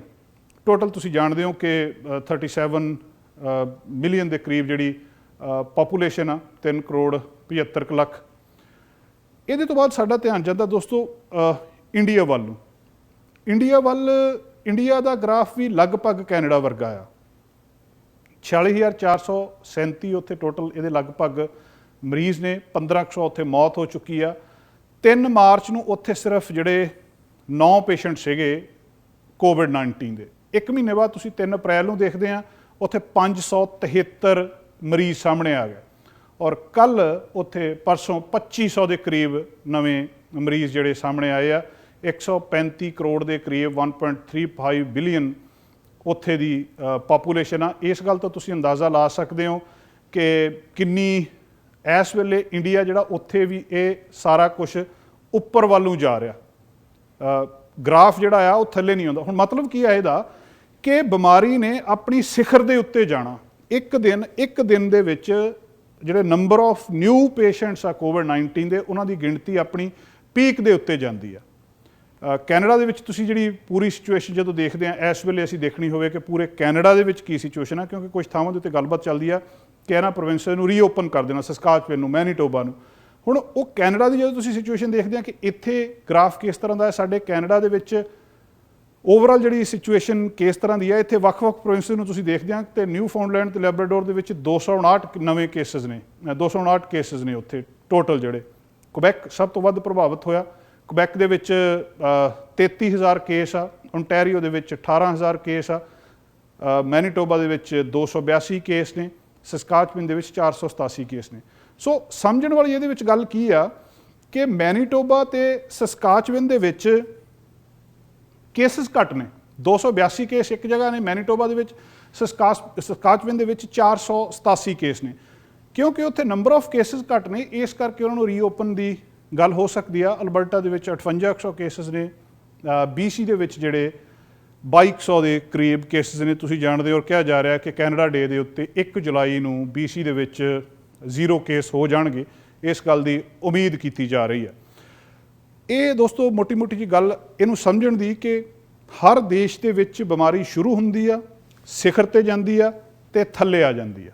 चीन दे विच इदां ही होया, इटली दे विच इदां ही होया, स्पेन दे विच इदां ही होया, अमेरिका दे विच ये अजे उपर जा रही आ, इंडिया दे विच ये अजे उपर जा रही आ। इन्हें एक सिखर ते जाके उहदे तो बाद थल्ले आउणा, वो सिखर किहड़ी आ, कित्थे जाके खत्म हुंदी आ, ਇਹਦਾ अंदाज़ा नहीं लाया जा रहा। अमेरिका ਦੇ ਵਿੱਚ ਪ੍ਰੈਡਿਕਸ਼ਨ ਕੀਤੀ ਜਾ ਰਹੀ ਹੈ, ਜਿਹੜਾ मॉडल दे रहा है कि 1 ਲੱਖ ਦੇ ਕਰੀਬ मौत हो सकती है। कई ਵਾਰੀ ਉਹ ਜਿਹੜਾ ਉਹਨਾਂ ਦਾ ਪ੍ਰੈਡਿਕਸ਼ਨ ਆ ਉਹ ਬਦਲ ਜਾਂਦੀ ਹੈ। ਕੈਨੇਡਾ ਦਾ ਮੈਪ ਤੁਸੀਂ ਪਿੱਛੇ ਦੇਖ ਰਹੇ ਹੋ, ਇਸ ਵੇਲੇ ਜਿਹੜੇ ਵੱਖ-ਵੱਖ ਜਿਹੜੇ ਤੁਹਾਨੂੰ ਮੈਂ ਪ੍ਰੋਵਿੰਸਸ ਦੱਸੇ ਆ, ਇਹਨਾਂ ਦੇ ਵਿੱਚ ਕੀ ਸਿਚੁਏਸ਼ਨ ਆ ਤੁਸੀਂ ਦੇਖ ਸਕਦੇ ਹੋ। ਕੈਨੇਡਾ ਦੇ ਸਾਰੇ ਪ੍ਰੋਵਿੰਸਸ ਦੀ ਸਿਚੁਏਸ਼ਨ ਬਿਲਕੁਲ ਜਿਹੜੇ ਨਿਊ ਫਾਊਂਡਲੈਂਡ ਤੇ ਲੈਬਰਾਡੋਰ ਆ 259 ਨੇ ਉੱਥੇ। ਕੁਬੈਕ ਪੂਰਾ ਭਰਿਆ ਪਿਆ ਇਸ ਵੇਲੇ ਤੁਸੀਂ ਦੇਖ ਸਕਦੇ ਹੋ ਕਿ 33,000 ਦੇ ਕਰੀਬ ਨੇ। ਓਨਟੈਰੀਓ ਦੇ ਵਿੱਚ 18,000 ने, ਉਹਦੇ ਨਾਲ ਬਿਲਕੁਲ ਮੈਨੀਟੋਬਾ 282 ਨੇ, ਸਕਾਚੁਏਨ 487 ਨੇ ਤੇ ਅਲਬਰਟਾ 'ਚ 5800 ਦੇ ਕਰੀਬ ਜਿਹੜੇ ਕੇਸ ਹੈਗੇ ਨੇ। ਇਹ ਤੋਂ ਪਹਿਲਾਂ ਕਿ ਅਸੀਂ ਜਿਹੜਾ ਸੇਂਟ ਮਾਰਟੀਨਸ ਯੂਨੀਵਰਸਿਟੀ ਦੇ ਉਹਨਾਂ ਦੇ ਡਾਕਟਰਸ ਦੇ ਨਾਲ, ਉਹਨਾਂ ਦੇ ਸੇਂਟ ਮਾਰਟੀਨਸ ਯੂਨੀਵਰਸਿਟੀ ਕੁਰਾਸਾਓ ਦੇ ਕੁਛ ਗ੍ਰੈਜੂਏਟਸ ਦੇ ਨਾਲ ਜਾਂ ਉਹਨਾਂ ਦੇ ਪ੍ਰਬੰਧਕਾਂ ਦੇ ਨਾਲ ਗੱਲਬਾਤ ਕਰੀਏ। ਇੱਕ ਹੋਰ ਇੱਥੇ ਬੜੀ ਇੰਟਰਸਟਿੰਗ ਗੱਲ ਸਾਹਮਣੇ ਆ ਰਹੀ ਆ। एक पासे ये रौला आ कि यदी ओपनिंग होनी चाहिए आ, कि कुछ कहते इकोनॉमी को खोल देना चाहिए। तुसीं जानते हो बहुत लंबे समय का जो विवाद ये चल रहा कि ओपनिंग हो जानी चाहिए है स्टेट की, कुछ कहते नहीं होनी चाहिए, कुछ कहते इकोनॉमी पहला आ, कोई कहता नहीं सेहत पहला आ, लोग कहते सेहत नहीं होगी तो इकोनॉमी तो की करना वगैरह वगैरह। एक होर बहुत वखरा ग्रुप सामने आया। ये ग्रुप की कर रहा, ये ग्रुप नूं कहते एंटी वैक्सीन ग्रुप। पूरी दुनिया जदों तुसीं मेरे पिछे देख सकते हो इस वेले एक तस्वीर कैलीफोर्निया की, अमेरिका की, US की, ये लोग प्रोटेस्ट कर रहे हैं। ये कहते भी वैक्सीन की खोज ही नहीं होनी चाहिए, भी वैक्सीन असल दे विच नुकसान करती है। हालांकि गल बड़ी अजीब आ, ये राय तो हो सकती है कि सोशल डिस्टेंस के नाल एक एक करके तुसीं जिहड़ा रीओपन कर दिओ, स्कूल खोल दिओ, रेस्टोरेंट खोल दिओ, रेस्टोरेंट दे विच फासला रख लो जां होर कुछ कर लो, पर वैक्सीन का विरोध हो रहा। जिथे पूरी दुनिया इस वेले लगी आ कि वैक्सीन की खोज हो जाए, ऑक्सफोर्ड यूनीवर्सिटी वाले होर लगे आ। जिद्दां मैं दस्सिया अमेरिका दे विच अज ही खबर आई आ कि कहंदे फॉल तक असीं सर्दियों तो पहला वैक्सीन लै आवांगे और वड्डी मात्रा दे विच इहनूं तैयार कर लांगे ताकि इहनूं दित्ती जा सके। टेस्ट उहदे चल रहे आ। ये ग्रुप कहिंदे आ कि वैक्सीन जिहड़ी आ मैंडेटरी होनी नहीं चाहिए। आपां नूं पता बचपन दे विच जिहड़े बच्चों नूं टीके लवाउने आ, असीं इंजैक्शन लवाउने आ, उन्हां इंजैक्शन दे विच बहुत सारे जिहड़े उन्हां दा एक पूरा हैल्थ पासपोर्ट हुंदा जिहदे ते भावें असीं इंडिया तो आए हैं उत्थे भी बचपन दे विच बहुत सारे टीके लगदे सी। पर ये कहिंदे गलत आ भी इहदे पिछे कोई प्रॉफिट की खेड आ बहुत वड्डी। बिल गेट्स नूं खास तौर दे उत्ते टारगेट कर रहे आ। बिल गेट्स ने बहुत सारा पैसा भी दिता इहदे लई कि असल दे विच ये वैक्सीन तो बहुत सारे पैसे कमाए जाणगे कि जिहड़ा नैचुरल बंदे की इम्यूनिटी आ उही डिवेलप होनी चाहिए आ। कि ये जिहड़ा वायरस आ ना, एक बुखार सधारण तो वध के कुछ नहीं आ, ये बाकी बुखारां वर्गा एक बुखार आ ਇਹਦੇ ਤੋਂ ਪਹਿਲਾਂ ਅਮਰੀਕਾ ਦੇ ਵਿੱਚ ਇੱਕ ਸਾਇੰਟਿਸਟ ਸੀ ਮਾਈਕਲ ਲੈਵਿਟ, ਉਹਨੇ ਵੀ ਇਹ ਸਾਰੀ ਬਿਮਾਰੀ ਸ਼ੁਰੂ ਹੋਣ ਦੇ ਵਿੱਚ ਇਹ ਗੱਲ ਕਹੀ ਸੀ ਕਿ ਸਤੰਬਰ ਤੋਂ ਲੈ ਕੇ ਮਾਰਚ ਤੱਕ ਉਹ ਕਹਿੰਦਾ ਅਮਰੀਕਾ ਦੇ ਵਿੱਚ ਲੱਖਾਂ ਲੋਕਾਂ ਨੂੰ ਫਲੂ ਹੋਇਆ, ਜਿਹੜਾ ਨਜ਼ਲਾ ਜ਼ੁਕਾਮ ਹੋਇਆ। 24-25 ਹਜ਼ਾਰ ਬੰਦਾ ਮਰ ਵੀ ਗਿਆ ਉਹਦੇ ਨਾਲ, ਪਰ ਕਿਸੇ ਨੇ ਉਹਨੂੰ ਨੋਟਿਸ ਹੀ ਨਹੀਂ ਕੀਤਾ, ਜਾਂ ਉਹ ਰੈਕਡ 'ਚ ਹੀ ਨਹੀਂ ਆ, ਜਾਂ ਉਹਨੂੰ ਇੱਦਾਂ ਧਿਆਨ ਦੇ ਵਿੱਚ ਲਿਆਂਦਾ ਹੀ ਨਹੀਂ ਗਿਆ ਵੀ ਇਹ ਵੀ ਉੱਦਾਂ ਦਾ ਇੱਕ ਫਲੂ ਆ। ਇਹਦੇ ਨਾਲ ਵੀ ਇਹ ਜਿਹੜਾ ਐਂਟੀ ਵੈਕਸੀਨ ਗਰੁੱਪ ਆ, ਇਹ ਕਹਿੰਦੇ ਵੀ ਇਹ ਵੈਕਸੀਨ ਦਾ ਬਹੁਤ ਵੱਡਾ ਧੰਦਾ ਆ ਦੁਨੀਆ ਦੇ ਵਿੱਚ, ਇਹਦੇ ਸਾਈਡ ਇਫੈਕਟਸ ਵੀ ਆ। ਇਹ 18ਵੀਂ ਸਦੀ ਤੋਂ ਜਦੋਂ ਹੀ ਵੈਕਸੀਨ ਬਣੀ ਆ ਉਦੋਂ ਤੋਂ ਹੀ ਵਿਰੋਧ ਕਰਦੇ ਆ ਰਹੇ ਨੇ। ਕਿਤੇ ਨਾ ਕਿਤੇ ਇਹਨਾਂ ਦੇ ਵਿੱਚ ਧਾਰਮਿਕ ਭਾਵਨਾਵਾਂ ਦਾ ਮਸਲਾ ਵੀ ਆ। ਕੁਛ ਲੋਕ ਕਹਿੰਦੇ ਲਵਾਉਣੀ ਹੀ ਨਹੀਂ ਚਾਹੀਦੀ ਹੈ ਜਾਂ ਇਹਦਾ ਕੋਈ ਨੁਕਸਾਨ ਆ। ਇਹਨਾਂ ਲੋਕਾਂ ਦੀ ਇਹ ਥਿਊਰੀ ਆ, ਇਹ ਸੜਕਾਂ 'ਤੇ ਆਏ ਨੇ ਅਮਰੀਕਾ ਦੇ ਵਿੱਚ ਪਿਛਲੇ ਦਿਨਾਂ ਦੇ ਵਿੱਚ ਕਿ ਵੈਕਸੀਨ ਦੀ ਖੋਜ ਨਹੀਂ ਹੋਣੀ ਚਾਹੀਦੀ ਔਰ ਸਾਡੇ ਲਈ ਮੈਂਡੇਟਰੀ ਨਹੀਂ ਹੋਣੀ ਚਾਹੀਦੀ, ਅਸੀਂ ਵੈਕਸੀਨ ਨਹੀਂ ਲਵਾਉਣੀ। ਔਰ ਕੁਛ ਕਹਿੰਦੇ ਅਸੀਂ ਲਵਾਈ ਵੀ ਨਹੀਂ। ਔਰ ਸਰਚਿਸ ਵੀ ਕੁਛ ਆ ਰਹੀਆਂ ਕਿ ਕਿੰਨੇ % ਬੱਚੇ ਆ ਜਿਹੜੇ ਉਹ ਰਹਿ ਜਾਂਦੇ ਆ, ਉਹਨਾਂ ਦੇ ਮਾਪੇ ਲਵਾਉਂਦੇ ਹੀ ਨਹੀਂ, ਬਾਵਜੂਦ ਇਹਦੇ ਕੰਪਲਸਰੀ ਹੋਣ ਦੇ, ਸਾਰਾ ਕੁਛ ਹੋਣ ਦੇ ਬਾਵਜੂਦ ਉਹ ਜਿਹੜੇ ਮਾਪੇ ਆ ਉਹ ਬੱਚਿਆਂ ਦੇ ਵੈਕਸੀਨ ਲਵਾ ਨਹੀਂ ਰਹੇ। ਉਹ ਕਹਿੰਦੇ ਕੋਈ ਇਹਦੇ ਵਿੱਚ ਡਾਟਾ ਨਹੀਂ ਆ, ਜਾਂ ਇਹ ਜਿਹੜੀ ਸਾਰੀ ਗੱਲਬਾਤ ਨੂੰ ਉਹ ਨਕਾਰਦੇ ਆ। ਸੋ ਦੋਸਤੋ, ਅਸੀਂ ਹੁਣ ਗੱਲਬਾਤ ਕਰਨੀ ਆ ਸੇਂਟ ਮਾਰਟੀਨਸ ਯੂਨੀਵਰਸਿਟੀ ਤੋਂ ਸਾਡੇ ਨਾਲ ਨੇ ਲਲਿਤ ਅਰੋੜਾ ਜੀ। ਸਭ ਤੋਂ ਪਹਿਲਾਂ ਉਹਨਾਂ ਦੇ ਨਾਲ ਗੱਲਬਾਤ ਕਰਾਂਗੇ ਅਸੀਂ, ਲਲਿਤ ਅਰੋੜਾ ਜੀ ਦੇ ਨਾਲ, ਸੇਂਟ ਮਾਰਟੀਨਸ ਯੂਨੀਵਰਸਿਟੀ ਬਾਰੇ, ਉਹਨਾਂ ਬਾਰੇ ਕੁਝ ਗੱਲਾਂ ਬਾਤਾਂ ਦੋਸਤੋ ਕਰਦੇ ਹਾਂ ਉਹਨਾਂ ਦੇ ਨਾਲ। ललित अरोड़ा जी, बहुत बहुत स्वागत है आपका, welcome to the show. Thank you sir. Lalit Arora ji, हमें सबसे पहले बताओगे कि ये अपनी इंट्रोडक्शन दीजिए और एसएमयू के बारे में थोड़ा सा बताइए हमें। जी, मेरा नाम ललित अरोड़ा है और मैं यूनिवर्सिटी के साथ कई टाइटल्स पे मैंने काम किया है। पहले मैं as a director of admissions काम किया मैंने एशियन रीजन में, फिर उसके बाद ग्लोबली मैंने काफ़ी सारा ट्रैवल करना शुरू किया, क्योंकि क्या है कि हेल्थ केयर एजुकेशन में, मेडिकल एजुकेशन में स्पेशली आपको पता होना चाहिए कि कहाँ कहाँ पे जो लाइसेंशियल रिक्वायरमेंट्स हैं, ये एजुकेशन स्टार्ट करने से आपको पहले कौन से कोर्सेज करने हैं, ड्यूरिंग द एजुकेशन आपको कि क्या करना है, किस तरीके से करना है। और जो फॉर एग्जांपल जैसे कनाडा से बच्चे आते हैं हमारे पास, जी जी, तो उसमें कनाडा से जो स्टूडेंट्स आते हैं उनके कई सारे सवाल होते हैं कि भाई किस एडमिशन से पहले हमें कौन से कोर्सेज करने हैं, कौन से नहीं करने हैं, और उसके बाद ग्रेजुएट करने के बाद हमें जो एग्जाम्स लेने हैं, licensing exam medical council of Canada का लेना है, चाहे यूएसएमली लेना है यूएस का। तो जब जैसे से मेरा इन्वॉल्वमेंट बढ़ता रहा, तो उसके हिसाब से मैंने डिफरेंट टाइटल्स के साथ मैंने काम किया, और लगभग मुझे 10 साल हो गए हैं यूनिवर्सिटी के साथ काम करते। और मैंने देखा है कि काफ़ी सारे जो इम्प्रूवमेंट्स हुए हैं। जब 2011 में स्टार्ट किया था हमने, we took over as a new administration जी, और उसके बाद कितना इम्प्रूवमेंट हुआ, हमने धीरे धीरे काफ़ी सारी फैसिलिटीज़ बढ़ाई, कितना इंफ्रास्ट्रक्चर में ऐसे डेवलपमेंट्स हुए। फिर उसके बाद अपना एक हॉस्पिटल यहाँ पे लिया जिसमें कि रेजिडेंसी प्रोग्राम्स वगैरह हैं। तो काफ़ी सारी मैंने स्टेजेस देखे यूनिवर्सिटी के, और कितने सारे लोग जो हैं स्टूडेंट्स आते हैं, कई डिफरेंट कंट्रीज से आते हैं जी। तो आप पूछ रहे थे कि इसकी लोकेशन क्या है। First of all, saint Martin's university जो है एक कैरेबियन आइलैंड है, कुरासाओ करके नाम है उसका, जहाँ पे कि ये लोकेटेड है। और ये बहुत सेफ आइलैंड है, जो कि इतना ज़्यादा लोगों ने नहीं सुना है, क्योंकि लोगों ने अरूबा के बारे में सुना है, बारबेडोस, ये जमैका, इन सब के बारे में। कुरासाओ के बारे में इतना ज़्यादा इसलिए नहीं सुना क्योंकि कुरासाओ जो है ये बहुत डेवलप कंट्री है। It's one of the most develop countries और आइलैंड्स इन द कैरेबियन। और ये जो है एक कैपिटल थी, जो डच किंगडम के 6 आइलैंड्स थे, वहाँ पे एक कैपिटल थी ये, जिसकी वजह से सबसे ज़्यादा डेवलपमेंट इसका हुआ। जो गवर्नमेंट के जो बड़े ऑफिस वगैरह हैं, उनका जो 6 आइलैंड्स का जो सेंट्रल गवर्नमेंट है यहाँ पे हुआ, जिसकी वजह से काफ़ी डेवलपमेंट हुआ उसका। और सबसे बड़ी बात है कि ये हरिकेन से जो है, हरिकेन बेल्ट से बाहर है। आजकल सबसे बड़ा सपोज किसी ने वैंकूवर से या टोरंटो से जाना है कुरासाओ में सेंट मार्टिनस यूनिवर्सिटी में, उसकी फ़्लाइट कहाँ तक जाएगी? क्या डायरेक्ट फ़्लाइट वहाँ तक मिलती है या कैसे जाया जाता है वहाँ पे?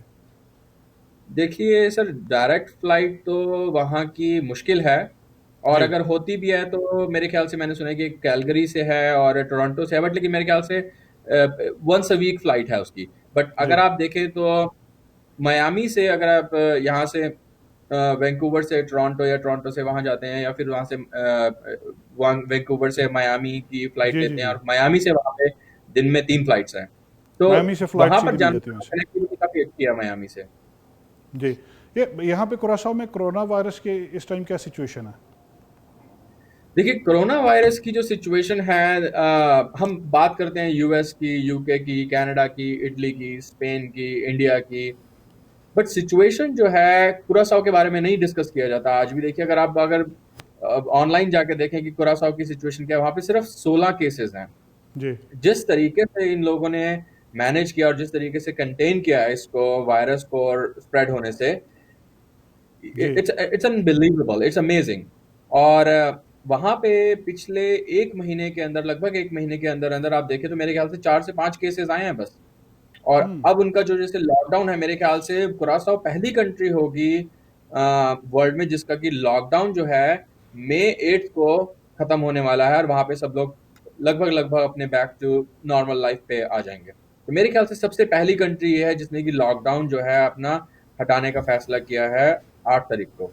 अभी बात हुई है इसकी, देखिए जी आगे की क्या सिचुएशन क्या होती है, बट लेकिन मेरे ख्याल से भी पहली कंट्री है। और अगेन, ये कंट्री इतनी ज्यादा फेमस नहीं है, बट इट्स वेरी सेफ। तो जी बहुत अच्छे मेजर्स लिए उन्होंने, अपने बॉर्डर्स बंद कर दिए, फ्लाइट्स बंद कर दी, क्रूज शिप्स लाने बंद कर दिए, क्योंकि बहुत एक अच्छी टूरिस्ट डेस्टिनेशन भी है। जी ललित जी, बहुत से स्टूडेंट हमारे यहाँ से कनाडा से कुरासाओ में पढ़ने आते हैं, और एसएमयू के सेंट मार्टिनस यूनिवर्सिटी के स्टूडेंट्स इसमें कैसे पार्टिसिपेट कर रहे हैं इस टाइम, इस कोरोना वायरस क्राइसिस में? देखिए, आई विश कि मेरे पास ऐसे वर्ड्स होते कि मैं उनको बता सकता कि किस तरीके से वो बच्चे कितने एंथुसियास्टिकली पार्टिसिपेट कर रहे हैं। यहाँ पे स्टूडेंट्स मैंने देखे हैं कि 14 घंटे भी होते हैं, 16 घंटे भी होते हैं। और उन्होंने खुद आके जिस तरीके से पार्टिसिपेट किया, अपना इनिशिएटिव लिया कि भाई हम एक मेडिकल प्रोफेशन में हैं और हमें, हमारा ये रिस्पॉन्सिबिलिटी बनती है इस टाइम पे आके कि हम कुछ कंट्रीब्यूट करें, किस जी तरीके से हम हेल्प करें हॉस्पिटल में। और क्योंकि देखिए, it's a very unique situation. ये ऐसी सिचुएशन है जिसमें कि आप डेली या मंथली या हर साल में नहीं डील करते, लोगों को जी नहीं जी पता जी है कि ये ऐसे सिचुएशन में। और अगर आप देखें आज की डेट में, अगर जिस तरीके से सब चीजें चल रही हैं, हम जिस तरीके से न्यूज में भी पढ़ते हैं और देखते भी हैं, अलग अलग जगह से सुनते भी हैं, तो ऐसा लगता है कि बस आप बाहर से, घर से बाहर ही नहीं निकल सकते। जी उस टाइम पे इन बच्चों का आगे आना और उसमें पार्टिसिपेट करना और हेल्प करना, ये बहुत काबिल तारीफ बात है ये। जी और ऐसे टाइम पे पता चलता है कि जो किस तरीके से इनकी ट्रेनिंग हुई है, इनको लगता है कि इनकी एक मॉरल ऑब्लिगेशन है, और जिस तरीके से आगे इन्होंने आके दिखाया कि they are, you know, belong to the health care industry, and they were born to be doctors. तो जी ललित जी, इससे आपसे जो बात है करने से पता है पहले कि मैं चाहता हूं कि अनमोल रियाड़ जी हमारे साथ, जो यहाँ से आपके रिसेंटली ग्रेजुएट है और इस टीम को लीड कर रहे हैं, उनके साथ हम बात करना चाहेंगे कि अगर वो बता सकें कि उनको कैसा लगा जब ये सारी सिचुएशन का पता चला। जी, जी बिल्कुल, मैं अभी। ਦੋਸਤੋ ਉੱਥੋਂ ਅਨਮੋਲ ਰਿਆੜ ਜੀ ਸਾਡੇ ਨਾਲ ਨੇ। ਇਹਨਾਂ ਤੋਂ ਬਾਅਦ ਜਿਹੜੇ ਸਾਡੇ ਨਾਲ ਗੱਲਬਾਤ ਕਰਨਗੇ, ਐਸਐਮਯੂ ਸੇਂਟ ਮਾਰਟੀਨਸ ਯੂਨੀਵਰਸਿਟੀ ਕੁਰਾਸਾਓ ਮਿਆਮੀ ਤੋਂ ਡਾਇਰੈਕਟ ਫਲਾਈਟ ਮਿਲਦੀ ਆ, ਬਹੁਤ ਸਾਰੇ ਕੈਨੇਡਾ ਤੋਂ ਸਟੂਡੈਂਟ ਉੱਥੇ ਪੜ੍ਹਨ ਜਾਂਦੇ ਨੇ। ਸਾਡੇ ਨਾਲ ਨੇ ਅਨਮੋਲ ਰਿਆੜ ਜੀ। ਅਨਮੋਲ ਜੀ, ਤੁਹਾਡਾ ਬਹੁਤ ਬਹੁਤ ਸਵਾਗਤ ਹੈ ਜੀ, ਜੀ ਆਇਆਂ ਨੂੰ। ਥੈਂਕ ਯੂ ਜੀ, ਸਤਿ ਸ਼੍ਰੀ ਅਕਾਲ ਸਾਰਿਆਂ ਨੂੰ। ਜੀ ਸਤਿ ਸ਼੍ਰੀ ਅਕਾਲ ਜੀ। ਅਨਮੋਲ ਰਿਆੜ ਜੀ, ਥੋੜ੍ਹਾ ਜਿਹਾ ਆਪਣੇ ਬਾਰੇ ਦੱਸੋਗੇ ਤੇ ਫਿਰ ਦੱਸੋਗੇ ਤੁਸੀਂ ਸਾਨੂੰ ਇਸ ਵੇਲੇ ਕਿ ਜਦੋਂ ਤੁਹਾਨੂੰ ਪਤਾ ਲੱਗਿਆ ਕਿ ਇਹ ਤੁਹਾਡਾ ਐਕਸਪੀਰੀਅੰਸ ਕਿਦਾਂ ਦਾ ਸੀ ਜਦੋਂ ਤੁਹਾਨੂੰ ਇਹ ਸਾਰੀ ਸਿਚੁਏਸ਼ਨ ਦਾ ਪਤਾ ਲੱਗਿਆ ਜੀ? ਹਾਂਜੀ ਹਾਂਜੀ ਜੀ, ਮੇਰਾ ਨਾਮ ਹੈਗਾ ਜੀ ਅਨਮੋਲ ਰਿਆੜ। ਮੈਂ ਇਹਨਾਂ ਦਾ ਸੇਂਟ ਮਾਰਟਿਨਸ ਤੋਂ ਹੁਣੇ ਰੀਸੈਂਟ ਗ੍ਰੈਜੂਏਟ ਹਾਂ ਜੀ। ਜੀ ਤੇ ਜਿਵੇਂ ਆਪਾਂ ਸਾਰੇ ਜਾਣਦੇ ਹਾਂ ਜੀ, ਇਹ ਇੱਕ ਬਹੁਤ ਵੱਡਾ ਪੈਂਡੈਮਿਕ, ਜਿਹਨੂੰ ਕਿ ਜਾਂ ਮਹਾਮਾਰੀ ਆਪਾਂ ਪੰਜਾਬੀ 'ਚ ਕਹਿੰਦੇ ਹਾਂ ਜੀ, ਸਾਰੇ ਦੁਨੀਆ 'ਤੇ ਛਾਈ ਹੋਈ ਹੈ। ਜੀ ਸੋ ਇੱਕ ਰੀਸੈਂਟ ਗ੍ਰੈਜੂਏਟ ਐਂਡ ਡਾਕਟਰ ਹੋਣ ਦੇ ਨਾਤੇ, ਸੋ ਇਹ ਮੈਂ ਆਪਣੀ ਮੋਰਲ ਡਿਊਟੀ ਸਮਝੀ ਕਿ ਬਈ ਮੈਂ ਇਹਦੇ ਵਿੱਚ ਪਾਰਟਿਸਿਪੇਟ ਕਰ ਸਕਾਂ ਜਿੰਨਾ ਵੀ ਮੈਂ ਕਰ ਸਕਾਂ। ਸੋ ਮੈਂ ਜੀ ਆਪ ਵਲੰਟੀਅਰ ਕੀਤਾ ਸੀ ਇਸ ਟੀਮ ਲਈ। ਅਨਮੋਲ ਜੀ, ਇਹ ਜਿਹੜਾ ਤੁਹਾਡਾ ਸਕੂਲ ਆ, ਇਹ ਬਾਕੀ ਜਿਹੜੇ ਮੈਡੀਕਲ ਸਕੂਲਸ ਆ ਉਹਨਾਂ ਤੋਂ ਵੱਖਰਾ ਕਿਸ ਤਰ੍ਹਾਂ ਹੈ ਜੀ? ਇਹ ਜੀ ਸਭ ਤੋਂ ਪਹਿਲੀ ਗੱਲ ਹੈ ਤੇ ਆਪਣਾ ਹੈਗਾ ਜੀ, ਅਸੀਂ ਸੇਂਟ ਮਾਰਟਿਨਸ ਇੱਕ ਇਕੱਲੀ ਇਹੋ ਜਿਹੀ ਯੂਨੀਵਰਸਿਟੀ ਹੋਊਗੀ ਜਿਹਦਾ ਆਪਣਾ ਇੱਕ ਟੀਚਿੰਗ ਹਸਪੀਟਲ ਹੈਗਾ ਜੀ ਯੂਐਸ ਦੇ ਵਿੱਚ, ਜਿਹੜਾ ਕਿ ਅੱਛਾ ਜੀ। ਪੌਂਟੀਆ ਜਨਰਲ ਹਸਪੀਟਲ ਹੈ, ਜਿੱਥੇ ਅਸੀਂ ਆਪਣਾ 3rd ਐਂਡ 4th ਈਅਰ ਰੋਟੇਸ਼ਨਸ ਕਰ ਸਕਦੇ ਹਾਂ ਜੀ। ਸੋ ਉਹਦੇ ਵਿੱਚ ਕੀ ਹੈਗਾ ਜੀ, ਤੁਸੀਂ, ਮੈਂ ਜਿੱਦਾਂ ਤੁਹਾਨੂੰ, ਚਲੋ ਮੈਂ ਸਟਾਰਟਿੰਗ ਦਾ ਦੱਸਦਾ ਆਪਣਾ ਪੂਰਾ ਕੀ ਜੀ ਜੀ ਕਿਵੇਂ ਹੁੰਦਾ ਸਾਡਾ। ਸਾਡੇ ਹੁੰਦੇ ਜੀ ਬੇਸਿਕ ਸਾਇੰਸ ਦੇ ਉੱਤੇ ਹੁੰਦਾ ਹੈ। ਉਹਦੇ ਅੱਛਾ ਵਿੱਚ ਜੀ। ਕੀ ਹੁੰਦਾ ਹੈ, ਸਾਨੂੰ ਜਿਹੜੇ ਪਹਿਲੇ 2 ਸਾਲ ਹੁੰਦੇ ਨੇ ਉਹ ਸਾਡੇ ਆਈਲੈਂਡ ਤੇ ਲੱਗਦੇ ਆ ਜੀ। ਅੱਛਾ ਜੀ। ਜਿੱਦਾਂ ਜਿੱਦਾਂ ਕੋਈ ਵੀ ਕੰਟਰੀ ਦਾ ਹੋਵੇ, ਉਹਨੂੰ ਇਮੀਗ੍ਰੇਸ਼ਨ ਦੀ ਲੋੜ ਹੁੰਦੀ ਹੈ ਜੀ ਉੱਥੇ ਹੂੰ। ਜਾਣ ਲਈ। ਜਿਵੇਂ ਆਪਣਾ ਸੇਂਟ ਮਾਰਟਿਨਸ ਤੁਹਾਨੂੰ ਸਾਰਾ ਪ੍ਰੋਵਾਈਡ ਕਰਦੀ ਹੈ, ਜਿਵੇਂ ਸਾਨੂੰ ਸਾਰਿਆਂ ਨੂੰ ਕਰਦੇ ਆ ਜੀ। ਉਸ ਤੋਂ ਬਾਅਦ ਉੱਥੇ ਕੈਂਪਸ 'ਚ ਹੈਗੇ ਜੀ, ਤੁਸੀਂ ਜਿਹੜੇ ਨੇ ਉੱਥੇ 2 ਸਾਲ ਲਾਉਣੇ ਹੈਗੇ ਆ, ਜਿਹੜੇ ਤੁਹਾਡੇ ਸਮੈਸਟਰਸ ਹੁੰਦੇ ਨੇ, ਟੀਚਰਸ ਹੈਗੇ ਨੇ, ਤੁਹਾਡੀ ਕੋਆਰਡੀਨੇਸ਼ਨ ਬੜੀ ਅੱਛੀ ਹੈ, ਲਾਇਬ੍ਰੇਰੀ ਹੈ ਜੀ, ਕੈਂਪਸ ਦੇ ਉੱਤੇ ਲਾਇਬ੍ਰੇਰੀ ਹੈਗੀ ਹੈ, ਬਾਕੀ ਸਾਰਾ ਕੁਝ ਐਮਿਨਿਟੀਜ਼ ਅੱਛੀਆਂ ਐਮਿਨਿਟੀਜ਼ ਨੇ। ਜੀ। ਤੇ ਉਸ ਤੋਂ ਬਾਅਦ ਜਿਹੜਾ ਤੁਸੀਂ ਆਪਣਾ ਤੀਜਾ ਚੌਥਾ ਸਾਲ ਹੈਗਾ, ਉਹ ਤੁਸੀਂ ਆਪਣਾ ਇੱਥੇ ਹਸਪੀਟਲ ਜਾ ਕੇ ਕਰਦੇ ਹੋ, ਜਿੱਥੇ ਕਿ ਤੁਹਾਨੂੰ ਸਾਨੂੰ ਬਹੁਤ ਅੱਛਾ ਸਿੱਖਣ ਨੂੰ ਬਹੁਤ ਕੁਝ ਮਿਲਦਾ ਹੈ ਜੀ। ਜਿਵੇਂ ਹੁਣ ਤੁਸੀਂ ਦੇਖ ਲਓ ਕਿ ਅਸੀਂ ਹਸਪੀਟਲ ਨੇ ਇੱਕ ਸਪੈਸ਼ਲ ਕੋਵਿਡ ਯੂਨਿਟ ਖੋਲੀ ਹੈ, ਐਂਡ ਅਸੀਂ ਅੱਛਾ ਜੀ। ਐਜ਼ ਅ ਗ੍ਰੈਜੂਏਟਸ ਐਂਡ ਜਿਹੜੇ ਹੁਣ ਕੁਝ ਰੀਸੈਂਟ ਸਟੂਡੈਂਟਸ ਹੈਗੇ ਨੇ, ਸਾਨੂੰ ਉਹਦੇ ਜੀ। ਵਿੱਚ ਬਹੁਤ ਵੱਡਾ ਮੌਕਾ ਮਿਲਿਆ ਉਹਦੇ ਵਿੱਚ ਕੰਮ ਕਰਨ ਲਈ ਜੀ। ਤੁਸੀਂ ਕਿਹੜੀ ਕੰਟਰੀ ਤੋਂ ਪੜ੍ਹਨ ਗਏ ਹੋ ਜੀ ਇੱਥੇ, ਅਨਮੋਲ ਜੀ? ਮੈਂ ਇੰਡੀਆ ਤੋਂ ਹਾਂ ਜੀ। ਜੀ। ਬਹੁਤ ਬਹੁਤ ਸ਼ੁਕਰੀਆ ਅਨਮੋਲ ਰੈਡ ਜੀ, ਤੁਸੀਂ ਸਾਡੇ ਨਾਲ ਗੱਲਬਾਤ ਕੀਤੀ, ਜਾਣਕਾਰੀ ਦਿੱਤੀ, ਤੁਹਾਡਾ ਬਹੁਤ ਬਹੁਤ ਧੰਨਵਾਦ ਜੀ। ਔਰ ਅਸੀਂ ਚਾਹੁੰਦੇ ਹਾਂ ਕਿ ਡਾਕਟਰ ਗਰੇਵਾਲ, ਡਾਕਟਰ ਅਮਨ ਗਰੇਵਾਲ ਦੇ ਨਾਲ ਅਸੀਂ ਗੱਲਬਾਤ ਕਰੀਏ, ਜਿਹੜੇ ਇੱਥੇ ਹਾਂਜੀ ਡਾਕਟਰ ਨੇ, ਉਹਨਾਂ ਦੇ ਨਾਲ ਅਸੀਂ ਗੱਲਬਾਤ ਕਰਕੇ। ਦੋਸਤੋ, ਇਹ ਇੰਡੀਆ ਤੋਂ, ਕੈਨੇਡਾ ਤੋਂ, ਅਮਰੀਕਾ ਤੋਂ, ਬਹੁਤ ਸਾਰੀਆਂ ਥਾਵਾਂ ਤੋਂ ਇੱਥੋਂ ਕੁਰਾਸਾਓ ਸੇਂਟ ਮਾਰਟਿਨਸ ਯੂਨੀਵਰਸਿਟੀ ਦੇ ਵਿੱਚ ਜਿਹੜੇ ਸਟੂਡੈਂਟ ਆ ਉਹ ਪੜ੍ਹਨ ਜਾਂਦੇ ਨੇ। ਸੋ ਇਸ ਵੇਲੇ ਅਸੀਂ ਗੱਲਬਾਤ ਕਰਨੀ ਹੈ ਡਾਕਟਰ ਰਮਨ ਗਰੇਵਾਲ ਜੀ ਦੇ ਨਾਲ। ਉਹ ਸਾਡੇ ਨਾਲ ਨੇ, ਉਹਨਾਂ ਦੇ ਨਾਲ ਆਪਾਂ ਗੱਲਬਾਤ ਕਰਦੇ ਹਾਂ, ਜਿਹੜੇ ਰੈਜ਼ੀਡੈਂਟ ਫਿਜ਼ੀਸ਼ੀਅਨ ਨੇ। ਰਮਨ ਗਰੇਵਾਲ ਜੀ, ਤੁਹਾਡਾ ਸਵਾਗਤ ਹੈ, ਜੀ ਆਇਆਂ ਨੂੰ ਜੀ। ਹਾਂਜੀ, ਸਤਿ ਸ਼੍ਰੀ ਅਕਾਲ ਜੀ, ਸਤਿ ਸ਼੍ਰੀ ਅਕਾਲ ਸਾਰਿਆਂ ਨੂੰ। ਸਤਿ ਸ਼੍ਰੀ ਅਕਾਲ ਜੀ। ਰਮਨ ਜੀ, ਹਾਂਜੀ ਸਾਨੂੰ ਥੋੜ੍ਹਾ ਜਿਹਾ ਦੱਸੋਗੇ ਇਹਦੇ ਬਾਰੇ ਕਿ ਤੁਹਾਡਾ ਐਕਸਪੀਰੀਅੰਸ ਕਿੱਦਾਂ ਦਾ ਰਿਹਾ ਹੁਣ ਤੱਕ SMU ਦੇ ਸਟੂਡੈਂਟਸ ਦੇ ਨਾਲ ਕੰਮ ਕਰਨ ਦਾ ਜੀ? ਹਾਂਜੀ ਤੇ ਪਹਿਲਾਂ ਤਾਂ ਮੈਂ ਆਪਣੇ ਆਪ ਨੂੰ ਇੰਟਰੋਡਿਊਸ ਕਰਨਾ ਚਾਹਾਂਗੀ। ਰਮਨ ਗਰੇਵਾਲ ਹੈ ਤੇ ਮੈਂ ਇੱਥੇ ਪੌਂਟਿਕ ਜਨਰਲ ਹਸਪੀਟਲ ਵਿੱਚ ਸੈਕੰਡ ਈਅਰ ਰੈਜ਼ੀਡੈਂਟ ਹੈਗੀ ਹਾਂ। ਜੀ। ਪੌਂਟਿਕ ਜਨਰਲ ਹਸਪੀਟਲ ਇੱਕ ਟੀਚਿੰਗ ਹਸਪੀਟਲ ਹੈ ਹੂੰ। ਤੇ ਸਾਡੇ ਇੱਥੇ ਕਾਫੀ ਡਿਫਰੈਂਟ ਮੈਡੀਕਲ ਸਕੂਲਸ ਤੋਂ ਬੱਚੇ ਆਉਂਦੇ ਨੇ ਤੇ ਸੇਂਟ ਮਾਰਟਿਨਸ ਇੱਕ ਉਹਨਾਂ 'ਚ ਇੱਕ ਸਕੂਲ ਹੈਗਾ। ਅੱਛਾ ਤੇ ਜੀ। ਸਾਡਾ ਸੇਂਟ ਮਾਰਟਿਨਸ ਦੇ ਸਟੂਡੈਂਟਸ ਨਾਲ ਕਾਫੀ ਪਲੈਜ਼ੈਂਟ ਐਕਸਪੀਰੀਅੰਸ ਰਹਿੰਦਾ ਹੈ ਮੋਸਟਲੀ। ਅਸੀਂ ਇਹ ਸਟੂਡੈਂਟ ਸਾਡੇ ਨਾਲ ਆਉਂਦੇ ਨੇ, ਅਸੀਂ ਜਦੋਂ ਆਪਣੀ ਰੋਟੇਸ਼ਨਸ ਕਰਦੇ ਹਾਂ ਸਾਡੇ ਨਾਲ ਰੋਟੇਟ ਕਰਦੇ ਨੇ, ਜੀ। ਮੈਡੀਸਿਨ, ਸਰਜਰੀ, ਡਰਮਾਟੋਲੋਜੀ, ਵੱਖਰੀ ਵੱਖਰੀ ਰੋਟੇਸ਼ਨਸ ਅਸੀਂ ਜਾਂਦੇ ਹਾਂ। ਮੋਸਟਲੀ ਅਸੀਂ ਇਹ ਨੋਟਿਸ ਕੀਤਾ ਕਿ ਬੱਚਿਆਂ ਦੀ ਕਾਫੀ ਅੱਛੀ ਬੇਸਿਕ ਫਾਊਂਡੇਸ਼ਨ ਹੁੰਦੀ ਹੈ, ਜੀ। ਬਹੁਤ ਅੱਛੀ ਇਹਨਾਂ ਦੀ ਗ੍ਰਾਸਪ ਹੁੰਦੀ ਹੈ। ਸੋ ਇੱਕ ਵਾਰੀ ਤੁਹਾਡੀ ਬੇਸਿਕ ਫਾਊਂਡੇਸ਼ਨ ਅੱਛੀ ਹੋਵੇ ਤੇ ਤੁਸੀਂ ਜਦੋਂ ਕਲੀਨਿਕਲਸ ਵਿੱਚ ਆਉਂਦੇ ਹੋ ਤੇ ਕਾਫੀ ਬੱਚਿਆਂ ਨੂੰ ਹੈਲਪ ਕਰਦਾ ਹੈ, ਸਾਨੂੰ ਹੈਲਪ ਕਰਦਾ ਹੈ। ਤਾਂ it makes a very strong team for them and for us ਕਿ ਅਸੀਂ ਫਿਰ ਇਕੱਠੇ ਹੋ ਕੇ ਪੇਸ਼ੈਂਟਸ ਦੀ ਵੀ ਬਹੁਤ ਅੱਛੀ ਕੇਅਰ ਕਰ ਸਕੀਏ ਇਸ ਅਤੇ ਮਾਮਲੇ ਵਿੱਚ। ਜਿਹੜੇ SMU ਦੇ ਸਟੂਡੈਂਟ ਸੀ, ਇਹਨਾਂ ਦਾ ਇਸ ਪੈਂਡੈਮਿਕ ਦੇ ਵਿੱਚ ਇਹਨਾਂ ਨੇ ਮਤਲਬ ਕਿੰਨੇ ਐਨਥਿਊਜ਼ਿਜ਼ਮ ਦੇ ਨਾਲ ਕੰਟਰੀਬਿਊਟ ਕੀਤਾ ਜੀ? ਤੁਸੀਂ ਕੀ ਫੀਲ ਕੀਤਾ? ਵੈਲ ਸਟੂਡੈਂਟ ਵਾਈਜ਼ ਜਿੱਦਾਂ ਮੇਰੀ ਐਕਸਪੈਕਟੇਸ਼ਨ ਤੋਂ ਬਿਯੋਂਡ ਸੀ ਬੇਸਿਕਲੀ, ਮਤਲਬ ਇਨ ਕਲੀਅਰ ਵਰਡਸ। ਅਸੀਂ ਜਿੱਦਾਂ ਜਦੋਂ ਕਾਫੀ ਦੁਨੀਆ ਡਰੀ ਹੁੰਦੀ ਹੈ, ਪੇਰੈਂਟਸ ਵੀ ਡਰੇ ਹੁੰਦੇ ਨੇ ਕਿ ਕੋਵਿਡ ਹੈ, ਬੱਚੇ ਸਾਡੇ ਉੱਥੇ ਨੇ ਤੇ ਕਿਵੇਂ ਹੋ ਰਿਹਾ ਹੋਏਗਾ, ਪਰ ਬੱਚੇ ਆਏ ਸਾਰੇ, ਜੀ। ਮਤਲਬ ਬਹੁਤ ਇਹਨਾਂ ਨੇ ਹੈਲਪ ਕੀਤੀ। ਇਹਨਾਂ ਨੇ ਕਦੇ ਇਹ ਨਹੀਂ ਦੇਖਿਆ ਕਿ 6 ਵੱਜ ਗਏ, ਸਾਡੀ ਰੋਟੇਸ਼ਨ ਖਤਮ ਹੋ ਗਈ ਤਾਂ ਹੁਣ ਅਸੀਂ ਘਰੇ ਜਾਈਏ।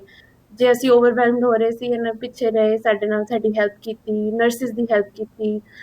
ਸਾਡੇ IT ਸਪੈਸ਼ਲਿਸਟ ਨੇ ਇਨਫੈਕਸ਼ੀਅਸ ਡਿਜ਼ੀਜ਼ ਦੇ, ਉਹਨਾਂ ਦੀ ਕਾਫੀ ਕਾਈਂਡ ਆਫ ਉਹਨਾਂ ਦੀ ਟੀਮ ਬਣੇ ਜਦੋਂ ਸਟੂਡੈਂਟਸ ਹੁੰਦੇ ਨੇ ਨਾਲ ਤਾਂ ਇੱਕ ਸਾਨੂੰ ਮਤਲਬ ਕਦੇ ਇਹਦਾ ਫੀਲ ਨਹੀਂ ਹੋਇਆ ਕਿ ਅਸੀਂ ਓਵਰਵਰਕਡ ਹੋ ਰਹੇ ਹਾਂ। ਜਿੱਦਾਂ ਕਿ ਤੁਸੀਂ ਸੁਣਿਆ ਹੋਣਾ ਕਿ ਕਾਫੀ ਇੱਥੇ ਹਸਪੀਟਲਸ ਵਿੱਚ ਮੇਨ ਕੰਪਲੇਂਟ ਇਹ ਹੁੰਦੀ ਹੈ ਕਿ they're overworked, but we never felt like that. ਸਾਡੇ ਨਾਲ ਇਹ ਬੱਚਿਆਂ ਨੇ ਬਹੁਤ they acted like doctors, they acted like nurses, staff, everything, and they helped us out.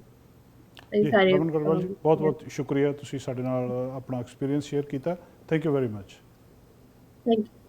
ਜੀ। ਅਸੀਂ ਇਸ ਤੋਂ ਬਾਅਦ ਦੋਸਤੋ ਗੱਲਬਾਤ ਕਰਨੀ ਹੈ ਦੁਬਾਰਾ ਲਲਿਤ ਅਰੋੜਾ ਜੀ ਦੇ ਨਾਲ। ਬਹੁਤ ਸਾਰੇ ਸਾਡੇ ਸਵਾਲ ਨੇ। ਕੁਰਾਸਾਓ ਕਿੱਥੇ ਅਸੀਂ ਹੈਗਾ ਪੁੱਛ ਲਿਆ, ਕੀ ਇਹ ਸੇਫ ਆ? ਇੱਥੇ ਇਹ ਸਕੂਲ ਦਾ ਜਿਹੜਾ USMLE ਪਾਸ ਰੇਟ ਕੀ ਹੈ, ਜਾਂ SMU ਦੇ प्रोग्राम्स के बारे गलबात करते हैं। ललित अरोड़ा जी, एक बार फिर से आपका स्वागत है। हाँ जी, थैंक यू। तो क्या कुरासाओ एक सेफ कंट्री है?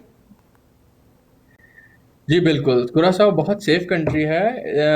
देखिए, मेन जो यहाँ पे लोगों जो इकॉनमी है कंट्री की, जी। वो 2 चीज़ों पे डिपेंड करती है। एक है टूरिज्म और एक है ऑयल रिफाइनरी है वहाँ पे। तो दो मेन बिजनेसेस हैं वहाँ पे। अगर एक भी अगर चीज़ को किसी को भी अगर कुछ होता है तो वहाँ पे बहुत फर्क पड़ता है उससे। तो जी इकोनॉमी जो है वहाँ पे टूरिज्म पे बहुत ज़्यादा उसका फर्क पड़ता है। It's a huge part of the economy. तो उसको लेकर वहाँ के जो लोग हैं वो बहुत केयरफुल हैं, दे आर वेरी फ्रेंडली। और हर बंदा जो है वहाँ पे इंग्लिश बोलता है, जो हालांकि वहाँ पे स्पेनिश जो है बड़ी आम बोली जाती है। जो लोकल लैंग्वेज है वो पापियामैन तो है, बट लेकिन उसमें 70% अगर आप देखें तो उसमें स्पेनिश है। तो इसीलिए जी हर बंदा जो है वहाँ पे स्पेनिश तो बोलता ही है, समझता भी है, बट जी इंग्लिश भी बोलता है, क्योंकि वहाँ पे काफ़ी सारी कंट्रीज से लोग आते हैं।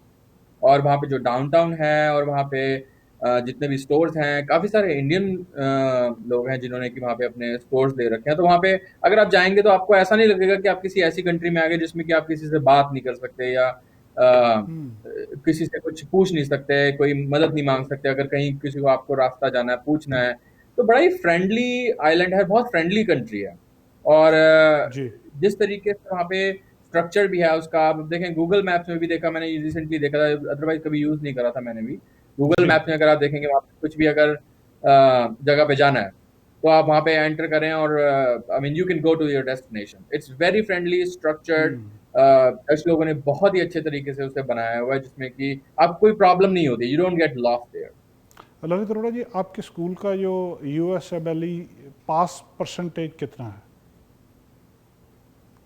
देखिए ओवरऑल परसेंटेज जब से हमने इसको शुरू किया, जब से हम एडमिनिस्ट्रेशन में आए 2011 में, तब से ओवरऑल परसेंटेज जो है इसका 94% है। जी पिछले 2 सालों से 2008 9 18 19, और इनफैक्ट अभी देखिए ये साल पूरा नहीं हुआ है, बट लेकिन अभी तक भी सारा जो साल में जितने भी बच्चों ने एग्जाम दिया उसमें 100% बच्चों ने जो है पास किया है। अब देखिए ये जो है बड़ा लगता है कि बड़ा ही, हाउ इज इट पॉसिबल कि 100% बच्चे आपके कैसे पास कर सकते हैं। जी तो 100% बच्चों जब बोला जाता है कि 100% बच्चे पास करते हैं, तो ये 100% बच्चे वो बच्चे होते हैं जिन्होंने कि सारे एग्जाम्स पास करे होते हैं। तो जी और ऐसा नहीं है कि उसमें आप देखिए कि हर हर बंदा जो है मेडिकल स्कूल जो जाता है, आप देखेंगे करेबियन स्कूल्स में काफी सारे लोग जाते हैं, और आसपास में जितने लोग होते हैं वो देखते भी है कि भाई सारा हर बच्चा जो है पढ़ के नहीं आता है। जी अब ये डिपेंड करता है कि आपका एडमिशन प्रोसेस कैसा है। अब हमने एडमिशन प्रोसेसेस जो है काफी रिफाइन कर दिए हैं, जी जिसमें कि ऐसा ना हो कि पेरेंट्स को कि हम अपना पैसा बर्बाद कर रहे हैं या बच्चे को भेज रहे हैं, बच्चा आगे पढ़ेगा या नहीं पढ़ेगा। तो अगेन प्रोबेबिलिटी जो है जिसमें कि ज्यादा हो, उस तरीके के हमारे जो एडमिशन प्रोसेसेस हैं उस तरीके से रिफाइन किया जाता है। बच्चों से अगर कुछ डिफिशिएंसीज होती है तो उनको बताया जाता है at the time of admission कि भाई ये चीजें जो है आपको उसमें फोकस करना है, ये चीज के लिए तैयार करना है, ताकि आप आगे मेडिकल स्कूल में आप जा सकें। ललित जी, थोड़े से प्रोग्राम क्या है आपके यहाँ पे इस स्कूल में, उनके बारे में बताएं। देखिए दो प्रोग्राम्स हैं। अल्टीमेटली जो गोल है वो ये है कि जितने भी हमारे यहाँ पे मेडिकल स्टूडेंट्स हैं, ये जो भी स्टूडेंट्स हमारे यहाँ एडमिशन के लिए आते हैं सेंट मार्टिन यूनिवर्सिटी में, उनको डॉक्टर बनाना है। जी तो उसके लिए दो प्रोग्राम्स हैं।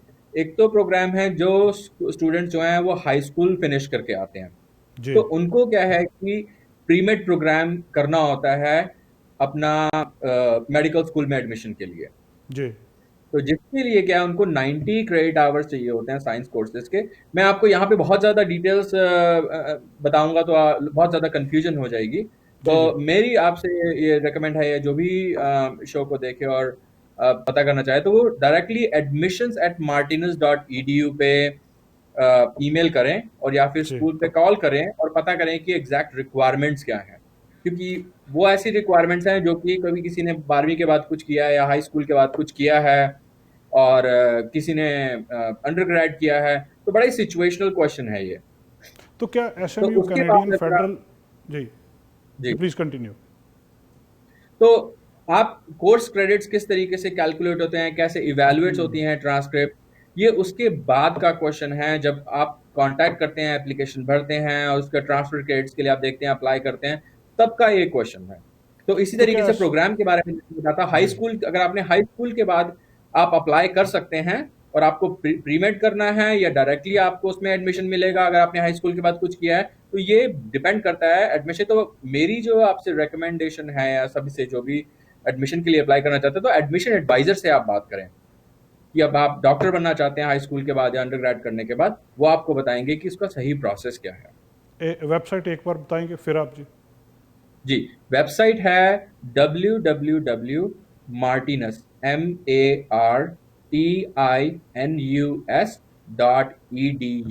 और जो ईमेल एड्रेस है वो है admissions with an s ji @martinus.edu और जो फोन नंबर है, जो टोल फ्री नंबर है, वो है 1877-681-4768। जी ललित अरोड़ा जी, बहुत से क्वेश्चन हैं लेकिन टाइम हमारे पास नहीं है, और जल्दी हम आपसे दोबारा बात करेंगे और बहुत सी स्कॉलरशिप के रिलेटेड क्वेश्चंस और लोन्स के, यहाँ के कैनेडियन फेडरल लोन्स के, वो क्वेश्चन आपसे हम जानेंगे। आपने समय निकाला, हमारे साथ बात की, थैंक यू वेरी मच, शुक्रिया। Thank you sir. ਦੋਸਤੋ ਇਸ ਸਨ ਲਲਿਤ ਅਰੋੜਾ ਜੀ, ਇਹਨਾਂ ਦੇ ਨਾਲ ਅਸੀਂ ਗੱਲਬਾਤ ਕੀਤੀ SMU ਸੇਂਟ ਮਾਰਟਿਨਸ ਯੂਨੀਵਰਸਿਟੀ ਕੁਰਾਸਾਓ ਤੋਂ। ਪ੍ਰੋਗਰਾਮ ਦੇ ਆਖਰ ਵਿੱਚ ਅਸੀਂ ਗੱਲਬਾਤ ਕਰਨੀ ਹੈ ਡਾਕਟਰ ਪ੍ਰਗਟ ਸਿੰਘ ਪੁਰਜੀ ਹੋਣਾ ਦੇ ਨਾਲ। ਡਾਕਟਰ ਪ੍ਰਗਟ ਸਿੰਘ ਪੁਰਜੀ ਸਾਨੂੰ ਹਮੇਸ਼ਾ ਅਪਡੇਟਸ ਦਿੰਦੇ ਨੇ। ਤੁਹਾਡੀਆਂ ਬਹੁਤ ਸਾਰੀਆਂ ਫੋਨ ਕਾਲਸ ਆਉਂਦੀਆਂ ਕਿ ਡਾਕਟਰ ਸਾਹਿਬ ਦੇ ਨਾਲ ਗੱਲਬਾਤ ਕਰੋ, ਉਹਨਾਂ ਕੋਲੋਂ ਅਪਡੇਟ ਲਓ, ਔਰ ਜਿੱਥੇ ਸਾਨੂੰ ਉਹ ਸਿਚੁਏਸ਼ਨ ਦੱਸਦੇ ਨੇ, ਜਾਣਕਾਰੀ ਦਿੰਦੇ ਨੇ, ਉਹਦੇ ਨਾਲ ਨਾਲ ਸਾਨੂੰ ਹੌਸਲਾ ਬਹੁਤ ਦਿੰਦੇ ਨੇ, ਬਹੁਤ। ਕਿਉਂਕਿ ਇਸ ਪੈਂਡੈਮਿਕ ਦੇ ਵਿੱਚ ਜਦੋਂ ਪਤਾ ਨਹੀਂ, ਲੋਕ ਘਬਰਾਏ ਪਏ ਨੇ, ਕੋਈ ਇਕੋਨਮੀ ਨੂੰ ਲੈ ਕੇ, ਕੋਈ ਬਿਮਾਰੀ ਨੂੰ ਲੈ ਕੇ, ਡਾਕਟਰ ਸਾਹਿਬ ਸਾਡੇ ਨਾਲ ਹਮੇਸ਼ਾ ਹਾਜ਼ਰ ਹੁੰਦੇ ਨੇ। ਅੱਜ ਅਸੀਂ ਡਾਕਟਰ ਸਾਹਿਬ ਦੇ ਨਾਲ ਗੱਲਬਾਤ ਕਰਦੇ ਹਾਂ। ਡਾਕਟਰ ਪ੍ਰਗਟ ਸਿੰਘ ਪੁਰਜੀ ਸਾਡੇ ਨਾਲ ਨੇ, ਉਹਨਾਂ ਦੇ ਨਾਲ ਅਸੀਂ ਗੱਲਬਾਤ ਕਰਦੇ ਹਾਂ, ਜਾਣਦੇ ਹਾਂ ਇਸ ਵੇਲੇ ਕੀ ਸਥਿਤੀ ਹੈ ਇਹਦੀ, ਔਰ ਕਿੱਥੇ ਅਸੀਂ ਸਟੈਂਡ ਕਰਦੇ ਹਾਂ, ਕੀ ਸਿਚੁਏਸ਼ਨ ਆ, ਕਦੋਂ ਸਾਰਾ ਕੁਛ ਠੀਕ ਠਾਕ ਹੋ ਜਾਊਗਾ। ਵੈਸੇ ਕਿਹਾ ਜਾ ਰਿਹਾ ਕਿ ਐਸੇ ਹਫਤੇ BC ਦੇ ਵਿੱਚ ਸਾਡੇ ਜਿਹੜੇ ਚੀਫ ਮੈਡੀਕਲ ਆਫਿਸਰ ਨੇ ਤੇ ਨਾਲ ਜਿਹੜੇ ਪ੍ਰੀਮੀਅਰ ਨੇ, ਉਹ ਦੱਸ ਦੇਣਗੇ ਕਿ ਓਪਨਿੰਗ ਦੀ ਪਲਾਨ ਕੀ ਆ, ਕਦੋਂ ਸਾਰਾ ਕੁਝ ਹੋ ਰਿਹਾ। ਡਾਕਟਰ ਸਾਹਿਬ ਸਾਡੇ ਨਾਲ ਨੇ। ਡਾਕਟਰ ਸਾਹਿਬ ਬਹੁਤ ਬਹੁਤ ਸਵਾਗਤ ਹੈ ਜੀ ਆਇਆਂ ਨੂੰ। ਬਹੁਤ ਬਹੁਤ ਧੰਨਵਾਦ ਜਸਕਰਨ ਜੀ ਤੇ ਸਾਰੇ ਦੇਖਣ ਵਾਲਿਆਂ ਨੂੰ ਸਤਿ ਸ੍ਰੀ ਅਕਾਲ, ਨਮਸਤੇ, ਆਦਾਬ, ਸਲਾਮ, ਵਾਹਿਗੁਰੂ ਜੀ ਕਾ ਖਾਲਸਾ, ਵਾਹਿਗੁਰੂ ਜੀ ਕੀ ਫਤਿਹ। ਡਾਕਟਰ ਸਾਹਿਬ ਅੱਜ ਕੀ ਸਿਚੁਏਸ਼ਨ ਆ, ਕੀ ਅਪਡੇਟ ਆ, ਔਰ ਅਸੀਂ ਕਿੱਥੇ ਕਿਸ ਵੇਲੇ ਸਟੈਂਡ ਕਰਦੇ ਹਾਂ ਜੀ? ਦੇਖੋ, ਕੈਨੇਡਾ ਦੀ ਸਥਿਤੀ ਤੇ ਬਹੁਤ ਗੁੱਡ ਹੈਗੀ ਆ। ਜਿਹੜੇ BC 'ਚ ਸਿਰਫ 8 ਨਵੇਂ ਕੇਸਿਸ ਆਏ ਆ, ਔਰ ਜਿਹੜੇ ਰਿਕਵਰੀ ਦੇ ਕੇਸਿਸ ਆ ਉਹ ਜ਼ਿਆਦਾ ਆ ਰਹੇ ਆ, ਇਨਫੈਕਸ਼ਨ ਦੇ ਕੇਸਿਸ ਘਟਦੇ ਜਾ ਰਹੇ ਆ ਜੀ। ਜਿਹੜਾ ਲਿਨਵੈਰੀ ਕੇਅਰ ਸੈਂਟਰ, ਜਿੱਥੇ ਨਾਰਥ ਵੈਂਕੂਵਰ 'ਚ ਪਹਿਲੇ ਕੇਸਿਸ ਔਰ ਡੈਥਸ ਹੋਈਆਂ ਸੀ, ਉਹਦੇ 'ਚ ਇਸ ਵੇਲੇ ਖਤਮ ਹੋ ਗਈ ਆ, ਐਪੀਡੈਮਿਕ ਖਤਮ ਹੈ। ਔਰ ਨਰਸਿੰਗ ਹੋਮ 'ਚ ਕੋਈ ਹੋਰ ਨਹੀਂ ਆ, ਲੇਕਿਨ 17 ਹੋਰ ਨਰਸਿੰਗ ਹੋਮ 'ਚ ਇਹ ਵਾਇਰਸ ਫੈਲਿਆ ਹੋਇਆ BC 'ਚ। ਔਰ ਜਿਹੜਾ ਮਿਸ਼ਨ ਦਾ ਜਿਹੜਾ ਇੰਸਟੀਟਿਊਟ ਹੈਗਾ, ਜਿਹੜਾ ਪ੍ਰਿਜ਼ਨ ਹੈਗਾ, ਉਹਦੇ 'ਚ ਆ 3 ਜਿਹੜੇ ਚਿਕਨ ਪ੍ਰੋਸੈਸਿੰਗ ਜਿਹੜੇ ਪਲਾਂਟ ਸੀ, ਉਹਨਾਂ 'ਚ ਵੀ ਹੈਗੇ ਆ। ਹਸਪੀਟਲ 'ਚ ਜਿਹੜੇ ਪੇਸ਼ੈਂਟ ਆ ਉਹ ਬਹੁਤ ਘੱਟ ਆ, ICU 'ਚ 21 ਆ।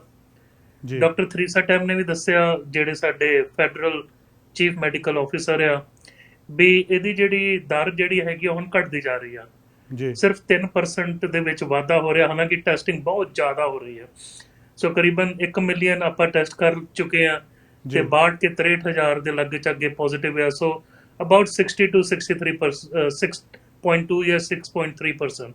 ਜੀ 4,000 ਲੋਕਾਂ ਦੀ ਜ਼ਰੂਰ ਇਹ 'ਚ ਮੌਤ ਹੋਈ ਆ। BC 'ਚ 65% ਲੋਕ ਰਿਕਵਰ ਹੋ ਚੁੱਕੇ ਆ। ਕੈਨੇਡਾ 'ਚ ਕਰੀਬਨ 35 ਤੋਂ 40% ਰਿਕਵਰ ਹੋ ਚੁੱਕੇ ਆ। ਹੁਣ ਮਾਨਯੋਗ ਪ੍ਰਧਾਨ ਮੰਤਰੀ ਨੇ ਅੱਜ ਸਾਨੂੰ ਉਹਨਾਂ ਨੂੰ ਜਦੋਂ ਕੁਐਸਚਨ ਪੁੱਛੇ ਜਾਂਦੇ ਸਵੇਰੇ, ਉਹ ਜ਼ਰੂਰ ਰੋਜ਼ ਦਿੰਦੇ ਆਪਣਾ ਜਿਹੜਾ ਅਪਡੇਟ ਆ, ਉਹ 'ਚ ਪੁੱਛਿਆ ਗਿਆ ਸੀ ਵੀ ਜਿਹੜੇ ਸੀਨੀਅਰਸ ਆ ਉਹਨਾਂ ਦੇ ਲਈ ਕੀ ਹੋਇਆ। ਔਰ ਉਹਨਾਂ ਨੇ ਬੜੇ ਦੁੱਖ ਦੇ ਨਾਲ ਇਹ ਪ੍ਰਗਟਾਵਾ ਕੀਤਾ ਔਰ ਇਹ ਮੰਨਿਆ ਵੀ ਇਸ ਮਹਾਮਾਰੀ ਨੇ ਸਾਨੂੰ ਇਹ ਸਿਖਲਾਇਆ ਵੀ ਜਿਹੜੇ ਸਾਡੇ ਬਜ਼ੁਰਗ ਆ, ਜਿਹੜੇ ਇਸ ਦੇਸ਼ ਦੇ ਲਈ ਆਪਣਾ ਖੂਨ ਪਸੀਨਾ ਸੀਂਚ ਕੇ ਇਹਨੂੰ ਬਣਾਉਂਦੇ ਰਹੇ ਆ, ਉਹਨਾਂ ਦੀ ਕੇਅਰ ਅਸੀਂ ਸਹੀ ਟਾਈਮ ਤੇ ਨਹੀਂ ਕਰ ਪਾਏ। ਸੋ 79%, ਕਰੀਬਨ 80% ਦੇ ਲਾਗੇ ਜਿਹੜੀਆਂ ਮੌਤਾਂ ਹੋਈਆਂ ਉਹ ਰੈਸੀਡੈਂਸ਼ੀਅਲ ਕੇਅਰ ਹੋਮ 'ਚ ਹੋਈਆਂ। ਔਰ ਉਹਦੇ ਵਿੱਚ ਉਹਨਾਂ ਨੇ ਇਹ ਵੀ ਕਿਹਾ ਵੀ ਇਹ ਸਾਡੇ ਲਈ ਇੱਕ ਸਿੱਖਣ ਵਾਸਤੇ ਇੱਕ ਤਰੀਕਾ, ਕਿਉਂਕਿ ਇਹਦੀ ਕੋਈ ਵੀ ਨੈਸ਼ਨਲ ਪਾਲਿਸੀ ਨਹੀਂ ਹੈਗੀ। ਔਰ ਇਵਨ ਪ੍ਰੋਵਿੰਸ਼ੀਅਲ ਪਾਲਿਸੀਜ਼ ਇੱਕ ਪ੍ਰੋਵਿੰਸ ਦੀ ਦੂਜੇ ਨਾਲ ਡਿਫਰੈਂਟ ਹੁੰਦੀ ਆ। ਕਾਫੀ ਜਿਹੜੇ ਰੈਸੀਡੈਂਸ਼ੀਅਲ ਕੇਅਰ ਹੋਮ ਆ ਉਹ private money earning residential care home ਆ, ਵੀ ਉਹ ਨॉन ਪ੍ਰੋਫਿਟ ਕਹਿ ਲਈਏ ਜਾਂ ਜਿਹੜੇ ਹੈਗੇ ਆ ਗਵਰਨਮੈਂਟ ਅਦਾਰੇ ਬਹੁਤ ਘੱਟ ਆ।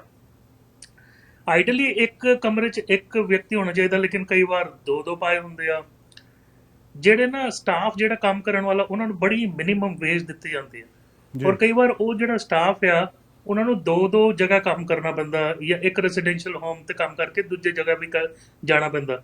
ਉਹਨਾਂ ਜੀ। ਦੀ ਟ੍ਰੇਨਿੰਗ ਦਾ ਇਸ਼ੂ ਹੈਗਾ, ਔਰ ਉਹਨਾਂ ਨੂੰ ਜਿਹੜੇ ਇਵਨ ਪ੍ਰੋਟੈਕਟਿਵ ਜਿਹੜੇ ਹੈਗੇ ਆ, ਪਰਸਨਲ ਪ੍ਰੋਟੈਕਟਿਵ ਇਕਵਿਪਮੈਂਟ ਕਿੱਦਾਂ ਯੂਜ਼ ਕਰਨਾ, ਉਹਦੀ ਵੀ ਨੌਲੇਜ ਬਹੁਤ ਘੱਟ ਸੀ। ਸੋ ਉਹਦੇ ਵਿੱਚ ਟ੍ਰੇਨਿੰਗ ਦੀ ਲੋੜ ਹੈਗੀ ਆ। ਲੇਕਿਨ ਇੱਥੇ ਜ਼ਰੂਰ ਅੱਜ ਪ੍ਰਧਾਨ ਮੰਤਰੀ ਨੇ ਸਾਨੂੰ ਕਿਹਾ ਵੀ ਅਸੀਂ ਉਸ ਸੈਕਸ਼ਨ 'ਚ ਫੇਲ ਹੋਏ, ਇਹਦੇ ਜਿਹੜੀਆਂ ਦਰਾੜਾਂ ਸੀ, ਇਹਦੇ ਜਿਹੜੇ ਗੈਪ ਸੀ, ਉਹ ਸਾਨੂੰ ਲੱਭੇ ਆ। ਅਸੀਂ ਇਹ ਚਾਹੁੰਦੇ ਹਾਂ ਵੀ ਇਹਨੂੰ ਹੁਣ ਆਪਾਂ ਫਿਲ ਕਰੀਏ, ਤਾਂ ਕਿ ਅਗਰ, ਕਿਉਂਕਿ ਹੁਣ ਸਾਨੂੰ ਪਤਾ ਨਹੀਂ ਇਹ ਜਿਹੜਾ ਕੋਵਿਡ ਦਾ ਸਿਲਸਿਲਾ ਸਾਲ ਰਹਿਣਾ, 1.5 ਸਾਲ ਰਹਿਣਾ, 2 ਸਾਲ ਰਹਿਣਾ, ਵੀ ਅਸੀਂ ਪ੍ਰੀਪੇਅਰ ਰਹੀਏ ਤਾਂ ਕਿ ਅਸੀਂ ਜਿਹੜਾ ਐਟ ਰਿਸਕ ਪੋਪੂਲੇਸ਼ਨ ਆ ਉਹਨੂੰ ਬਚਾ ਸਕੀਏ। ਦੂਜੀ ਜੀ। ਜਿਹੜੀ ਆਈ ਆ ਐਡਵਾਈਜ਼ਰੀ, ਉਹ ਪੋਇਜ਼ਨ ਸੈਂਟਰ ਤੋਂ ਆਈ ਆ ਵੀ 58%, 58% ਜ਼ਿਆਦਾ ਕਾਲਾਂ ਆਈਆਂ ਉਹਨਾਂ ਨੂੰ, ਤੇ ਜ਼ਿਆਦਾ ਬੱਚੇ ਤੇ ਜਿਹੜੇ ਘਰ ਦੇ ਲੋਕੀ ਆ ਉਹਨਾਂ ਨੂੰ ਕੋਈ ਨਾ ਕੋਈ ਪੋਇਜ਼ਨਿੰਗ ਦੀ ਪ੍ਰੋਬਲਮ ਪਈ, ਔਰ ਬਹੁਤਾਰਤਰ ਇਹ ਕਲੀਨਰਸ ਤੋਂ ਪਈ। ਜਿੱਦਾਂ ਆਪਾਂ ਬਲੀਚ ਤੇ ਵਿਨੇਗਰ ਮਿਕਸ ਕਰ ਦਿੰਦੇ ਆ, ਉਹ ਚੋਂ ਟੌਕਸਿਕ ਫਿਊਮਸ ਹੁੰਦੀਆਂ, ਜੀ, ਉਹਦੇ ਜੀ, ਨਾਲ ਜੀ। ਅੱਖਾਂ ਲਾਲ ਹੋ ਗਈਆਂ, ਨੱਕ ਸੰਗ ਜਿਹੜਾ ਖੰਘ ਆਉਣ ਸ਼ੁਰੂ ਹੋ ਗਈ, ਕਈਆਂ ਨੂੰ ਸਾਹ ਦੀ ਪ੍ਰੋਬਲਮ ਪਈ ਤੇ ਹਸਪੀਟਲ ਜਾਣਾ ਪਿਆ। ਜੀ। ਇੱਕ ਬੱਚਾ ਸੀ, ਕਿਉਂਕਿ ਜਿਹੜੇ ਆਪਾਂ ਸੈਨੀਟਾਈਜ਼ਰ ਯੂਜ਼ ਕਰਦੇ ਆ ਉਹਦੇ ਕਈ ਫਲੇਵਰ 'ਚ ਆ ਜਾਂਦੇ ਆ, ਕਈ ਬਬਲ ਗਮ ਫਲੇਵਰ ਆ, ਕਈ ਸਟ੍ਰਾਬੇਰੀ ਫਲੇਵਰ ਆ, ਵਾਟਰਮੈਲਨ, ਤਾਂ ਬੱਚੇ ਕਈ ਖਾਣ ਲੱਗ ਪਏ, ਕਈ ਨੱਕ 'ਚ ਪਾਉਣ ਲੱਗ ਪਏ, ਕਈ ਅੱਖਾਂ 'ਚ। ਔਰ ਇੱਕ ਬੇਟੀ ਸੀ, ਉਹਦੇ ਵਿੱਚ ਅਲਕੋਹਲ ਦੀ ਲੈਵਲ ਇੰਨੀ ਵੱਧ ਗਈ ਵੀ ਉਹ ਜਿੱਦਾਂ ਇੱਕ ਕਿਸਮ ਦੀ ਪਾਸ ਆਊਟ ਹੋ ਗਈ। ਸੋ ਸਾਨੂੰ ਸੁਚੇਤਤਾ ਵਰਤਣੀ ਚਾਹੀਦੀ, ਕਿਉਂਕਿ ਬੱਚੇ ਵੀ ਘਰੇ ਆ, ਅਸੀਂ ਜ਼ਿਆਦਾ ਕਲੀਨਿੰਗ ਵਾਲਾ ਸਮਾਨ ਲਿਆਦਾ, ਲੇਕਿਨ ਉਹ ਲੌਕਅਪ 'ਚ ਹੋਣਾ ਚਾਹੀਦਾ। ਔਰ ਅਗਰ ਉਹ ਯੂਜ਼ ਕਰ ਰਹੇ ਸੈਨੀਟਾਈਜ਼ਰ, ਤੇ ਸਾਨੂੰ ਉਹਨਾਂ ਦੇ ਨਾਲ ਹੋਣਾ ਚਾਹੀਦਾ। ਲੇਕਿਨ ਬੈਸਟ ਇਹੀ ਹੈ, ਘਰ ਦੇ ਵਿੱਚ ਹੈਗੇ ਤੇ ਸਾਬਣ ਔਰ ਪਾਣੀ ਦੇ ਨਾਲ ਧੋਵੋ। ਦੂਜੇ ਜੀ। ਜਿਹੜੇ ਹੋਮਮੇਡ ਜਿਹੜੇ ਹੈਗੇ ਸੈਨੀਟਾਈਜ਼ਰ, ਉਹ ਵੀ ਕੰਮ ਕਰਦੇ ਆ, ਜ਼ਰੂਰੀ ਨਹੀਂ ਵੀ ਬਾਜ਼ਾਰੋਂ ਲਿਆਉਣੇ। ਉਹਦੇ ਵਿੱਚ ਦੇਖੋ ਵਿਨੇਗਰ ਘਰਾਂ 'ਚ ਹੁੰਦਾ, ਡਾਇਲੂਟ ਕਰਕੇ ਆਪਾਂ ਕੋਈ ਵੀ ਸਰਫੇਸ 'ਚ ਕਰੀਏ, ਬੈਕਟੀਰੀਆ, ਵਾਇਰਸ, ਫੰਗਸ ਸਭ ਮਰ ਜਾਂਦੇ ਆ। ਹਾਈਡਰੋਜਨ ਪੈਰੋਕਸਾਈਡ ਜਿਹੜੇ ਨੇ ਕੰਨ 'ਚ ਉਬਲਣ ਵਾਲੀ ਦਵਾਈ ਹੁੰਦੀ ਸੀ, ਉਹਦੇ ਨਾਲ ਵੀ ਜਿਹੜੇ ਹੈਗੇ ਆ ਜਰਾਸੀਮ ਮਰ ਜਾਂਦੇ ਆ। ਮਾਈਲਡ ਅਲਕੋਹਲ ਜਿਹੜਾ ਹੈਗਾ, ਉਹਦੇ ਨਾਲ ਵੀ ਕਲੀਨ ਕਰਨ ਦੇ ਨਾਲ ਮਰ ਜਾਂਦੇ ਆ। ਸੋ ਕਿਤੇ ਨਾ ਕਿਤੇ ਸਾਨੂੰ ਇਹਦੇ ਵਿੱਚ ਸੁਚੇਤਤਾ ਵਾਪਰਨੀ ਚਾਹੀਦੀ ਆ। ਦੂਜੀ ਗੱਲ ਜਿਹੜੀ ਹੈਗੀ ਆ, ਸੈਮ ਕੂਪਰ ਜਿਹੜੇ ਜਰਨਲਿਸਟ ਆ, ਉਹਨਾਂ ਨੇ ਨੈਸ਼ਨਲ ਦੇ, ਉਹਨਾਂ ਨੇ ਰਿਪੋਰਟ ਭੇਜੀ ਆ ਵੀ ਜਿਹੜਾ ਯੂਨਾਈਟਿਡ ਫਰੰਟ ਆ, ਚਾਈਨਾ ਦਾ ਇੱਕ ਆਰਗੇਨਾਈਜੇਸ਼ਨ ਹੈਗਾ, ਉਹ ਹਰ ਕੰਟਰੀ 'ਚ ਆਪਰੇਟ ਕਰ ਰਿਹਾ, ਖਾਸ ਜੀ। ਕਰਕੇ Canada, America, Australia, New Zealand, Europe. ਔਰ ਇਹ ਜਿਵੇਂ ਸੋਸ਼ਲੀ, ਪੋਲੀਟੀਕਲੀ, ਇਕਨੋਮਿਕਲੀ ਹਰ ਮੁੱਦੇ ਦੇ ਵਿੱਚ ਆਪਣਾ ਇਨਫਲੂਐਂਸ ਪਾਉਣਾ ਚਾਹੁੰਦੇ ਆ। ਜੀ। ਔਰ ਜਦੋਂ ਉੱਥੇ ਇਹ ਮਹਾਮਾਰੀ ਚੱਲ ਰਹੀ ਸੀ, ਤੇ ਚਾਈਨਾ ਦੀ ਗਵਰਨਮੈਂਟ ਨੇ ਬਹੁਤ ਘੱਟ ਇਹਦੇ ਬਾਰੇ ਵੈਸਟਰਨ ਮੀਡੀਆ ਨੂੰ ਦੱਸਿਆ ਵੀ ਕੁਝ ਨਹੀਂ ਹੋਇਆ, ਕੁਝ ਨਹੀਂ ਹੋਇਆ। ਲੇਕਿਨ ਉਸ ਦੌਰਾਨ ਇਹ ਯੂਨਾਈਟਿਡ ਫਰੰਟ ਵਾਲੇ ਸਾਰੇ ਜਿਹੜੇ ਹੈਗੇ ਆ ਪਰਸਨਲ ਪ੍ਰੋਟੈਕਟਿਵ ਇਕਵਿਪਮੈਂਟ ਇੱਥੋਂ ਇਕੱਠੇ ਕਰ ਰਹੇ ਸੀ। ਹਰ ਇੱਕ ਏਜੰਸੀ ਜਿਹੜੀ ਉਹਨੂੰ ਬਾਏ ਕਰਕੇ ਵੀ ਡੋਨੇਸ਼ਨ ਦੇ ਦਿਓ, ਉੱਥੇ ਚਾਈਨਾ 'ਚ ਲੋੜ ਪੈਣੀ ਆ, ਤੁਹਾਨੂੰ ਕੁਝ ਨਹੀਂ ਹੋਣਾ। ਸੋ 16 ਟਨ ਕੈਨੇਡੀਅਨ ਗਵਰਨਮੈਂਟ ਨੇ ਵੀ ਦਿੱਤਾ। ਜਦੋਂ ਉਹਨਾਂ ਨੂੰ ਸਵਾਲ ਪੁੱਛੇ ਗਏ, ਭਾਈ ਤੁਹਾਨੂੰ ਲੋੜ ਪੈਣੀ ਸੀ, ਤੁਸੀਂ 16 ਟਨ ਕਿਉਂ ਦਿੱਤਾ ਆਪਣਾ? ਕਿਉਂਕਿ ਪਿੱਛੇ ਲੜਾਈ ਪਈ ਰਹੀ ਵੀ ਪੀਪੀਈ ਜਿਹੜਾ ਹੈਗਾ ਉਹ ਨਹੀਂ ਹੈਗਾ ਸਹੀ ਮਾਤਰਾ 'ਚ। ਸੋ ਉਹਦੇ ਵਿੱਚ ਫਿਰ ਉਹਨਾਂ ਨੇ ਦੱਸਿਆ ਵੀ ਇਹ ਜਨਵਰੀ ਦੇ ਐਂਡ ਜਾਂ ਫਰਵਰੀ ਦੇ ਐਂਡ 'ਚ ਐਕਸਪਾਇਰ ਹੋਣ ਵਾਲਾ ਸੀ, ਉਹ ਜੀ। ਅਸੀਂ ਦੱਸਿਆ ਸੀ। ਲੇਕਿਨ ਇਹਦੇ ਉੱਤੇ ਅਜੇ ਇਨਵੈਸਟੀਗੇਸ਼ਨ ਹੋਏਗੀ, ਇਹਦੇ ਸਵਾਲ ਜਵਾਬ ਚੱਲਣਗੇ। ਦੂਜੀ ਗੱਲ ਜਿਹੜੀ ਹੈਗੀ ਆ ਵੀ ਮਾਨਯੋਗ ਜਿਹੜੇ ਸਿਹਤ ਮੰਤਰੀ ਐਡਰੀਅਨ ਡਿਕ ਸਾਹਿਬ, ਉਹਨਾਂ ਨੇ ਦੱਸਿਆ ਵੀ 5 ਲੱਖ ਤੋਂ ਜ਼ਿਆਦਾ ਗਾਊਨ, 10,000 ਤੋਂ ਜ਼ਿਆਦਾ ਜਿਹੜੇ ਮਾਸਕ ਹੈਗੇ ਆ, ਔਰ 50,000 ਤੋਂ ਜ਼ਿਆਦਾ ਜਿਹੜੇ ਗਲਵਸ ਆ ਉਹ ਆਏ ਆ। ਸੋ ਡਾਕਟਰਸ ਨੂੰ, ਸਾਰੇ ਜਿਹੜੇ ਫਰੰਟ ਲਾਈਨ 'ਚ ਕੰਮ ਕਰ ਰਹੇ, ਉਹਨਾਂ ਨੂੰ ਪਰਸਨਲ ਪ੍ਰੋਟੈਕਟਿਵ ਇਕਵਿਪਮੈਂਟ ਮਿਲ ਰਿਹਾ।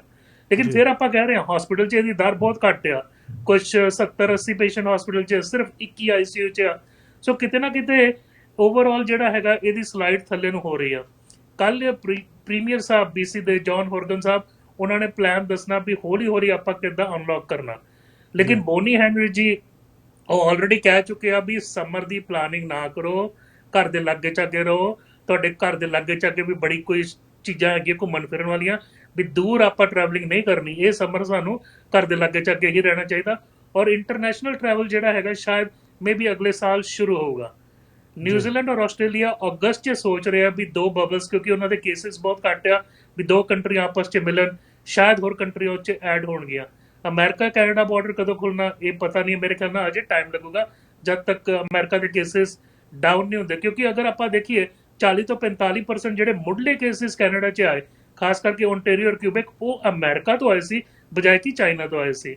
ਸੋ ਇਹ ਕੁਛ ਇੱਕ ਜਿਹੜੀਆਂ ਹੈਗੀਆਂ ਅਪਡੇਟਸ ਹੈਗੀਆਂ। ਲੇਕਿਨ BC ਦੀ ਕੰਡੀਸ਼ਨ ਬਹੁਤ ਗੁੱਡ ਹੈਗੀ ਆ। ਇਹ ਕਿਉਂ ਗੁੱਡ ਹੈ? ਕਿਉਂਕਿ ਤੁਸੀਂ ਸਾਰਿਆਂ ਨੇ ਲਿਸਨ ਕੀਤਾ। ਹੁਣ ਮੈਨੂੰ ਜੀ। ਲੱਗਦਾ ਵੀ ਅਸੀਂ ਇਸ ਅਨਲੌਕ ਤੋਂ ਹੌਲੀ ਹੌਲੀ ਬਾਹਰ ਆ ਜਾਣਾ। ਡਾਕਟਰ ਸਾਹਿਬ ਬਹੁਤ ਬਹੁਤ ਸ਼ੁਕਰੀਆ ਜੀ, ਤੁਸੀਂ ਸਮਾਂ ਕੱਢਿਆ ਸਾਡੇ ਲਈ ਖਾਸ ਤੌਰ ਤੇ। ਸਾਡੇ ਕੋਲ ਬਹੁਤ ਦਰਸ਼ਕ ਤੁਹਾਡੇ ਕੋਲੋਂ ਸੁਣਨਾ ਚਾਹੁੰਦੇ ਆ ਪਰ ਅੱਜ ਸਮਾਂ ਇਜਾਜ਼ਤ ਨਹੀਂ ਦੇ ਰਿਹਾ।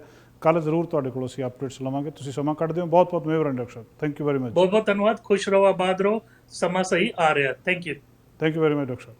ਦੋਸਤੋ, ਇਹ ਸਨ ਡਾਕਟਰ ਪ੍ਰਗਟ ਸਿੰਘ ਪੁਰ ਜੀ। ਉਹਨਾਂ ਦੇ ਨਾਲ ਅਸੀਂ ਗੱਲਬਾਤ ਕੀਤੀ। ਕੱਲ੍ਹ ਪ੍ਰੋਗਰਾਮ ਦੇ ਵਿੱਚ ਅਸੀਂ ਫੇਰ ਕੁਝ ਅਪਡੇਟਸ ਲੈ ਕੇ, ਕੁਝ ਖਬਰਾਂ ਇੱਥੇ ਦੀਆਂ, ਕੁਝ ਅਮਰੀਕਾ ਦੀਆਂ, ਕੁਝ ਦੁਨੀਆ ਦੀਆਂ ਤੇ ਪੰਜਾਬ ਭਾਰਤ ਦੀਆਂ, ਤੇ ਕੁਝ ਖਾਸ ਦੋਸਤਾਂ ਮਾਹਰਾਂ ਦੇ ਨਾਲ ਗੱਲਬਾਤ। ਡਾਕਟਰ ਪ੍ਰਗਟ ਸਿੰਘ ਪੁਰ ਜੀ ਸਾਡੇ ਨਾਲ ਕੱਲ੍ਹ ਫੇਰ ਜੁੜਨਗੇ। ਅੱਜ ਦਾ ਪ੍ਰੋਗਰਾਮ ਇੱਥੇ ਸਮਾਪਤ ਕਰਦੇ ਹਾਂ। ਆਸ ਕਰਦੇ ਹਾਂ ਕਿ ਤੁਸੀਂ ਠੀਕ ਠਾਕ ਰਹੋਗੇ, ਆਪਣਾ ਖਿਆਲ ਰੱਖੋਗੇ। ਅਲਵਿਦਾ ਦੋਸਤੋ। ਸਾਡਾ ਹਰ ਇੱਕ ਪ੍ਰੋਗਰਾਮ ਦੇਖਣ ਤੇ ਸਾਡੇ ਨਾਲ ਜੁੜਨ ਲਈ ਸਬਸਕ੍ਰਾਈਬ ਕਰੋ ਚੈਨਲ ਪੰਜਾਬੀ ਤੇ ਨੋਟੀਫਿਕੇਸ਼ਨ ਲਈ ਬੈਲ ਆਈਕਨ ਵਾਲੇ ਬਟਨ ਤੇ ਕਲਿੱਕ ਕਰੋ।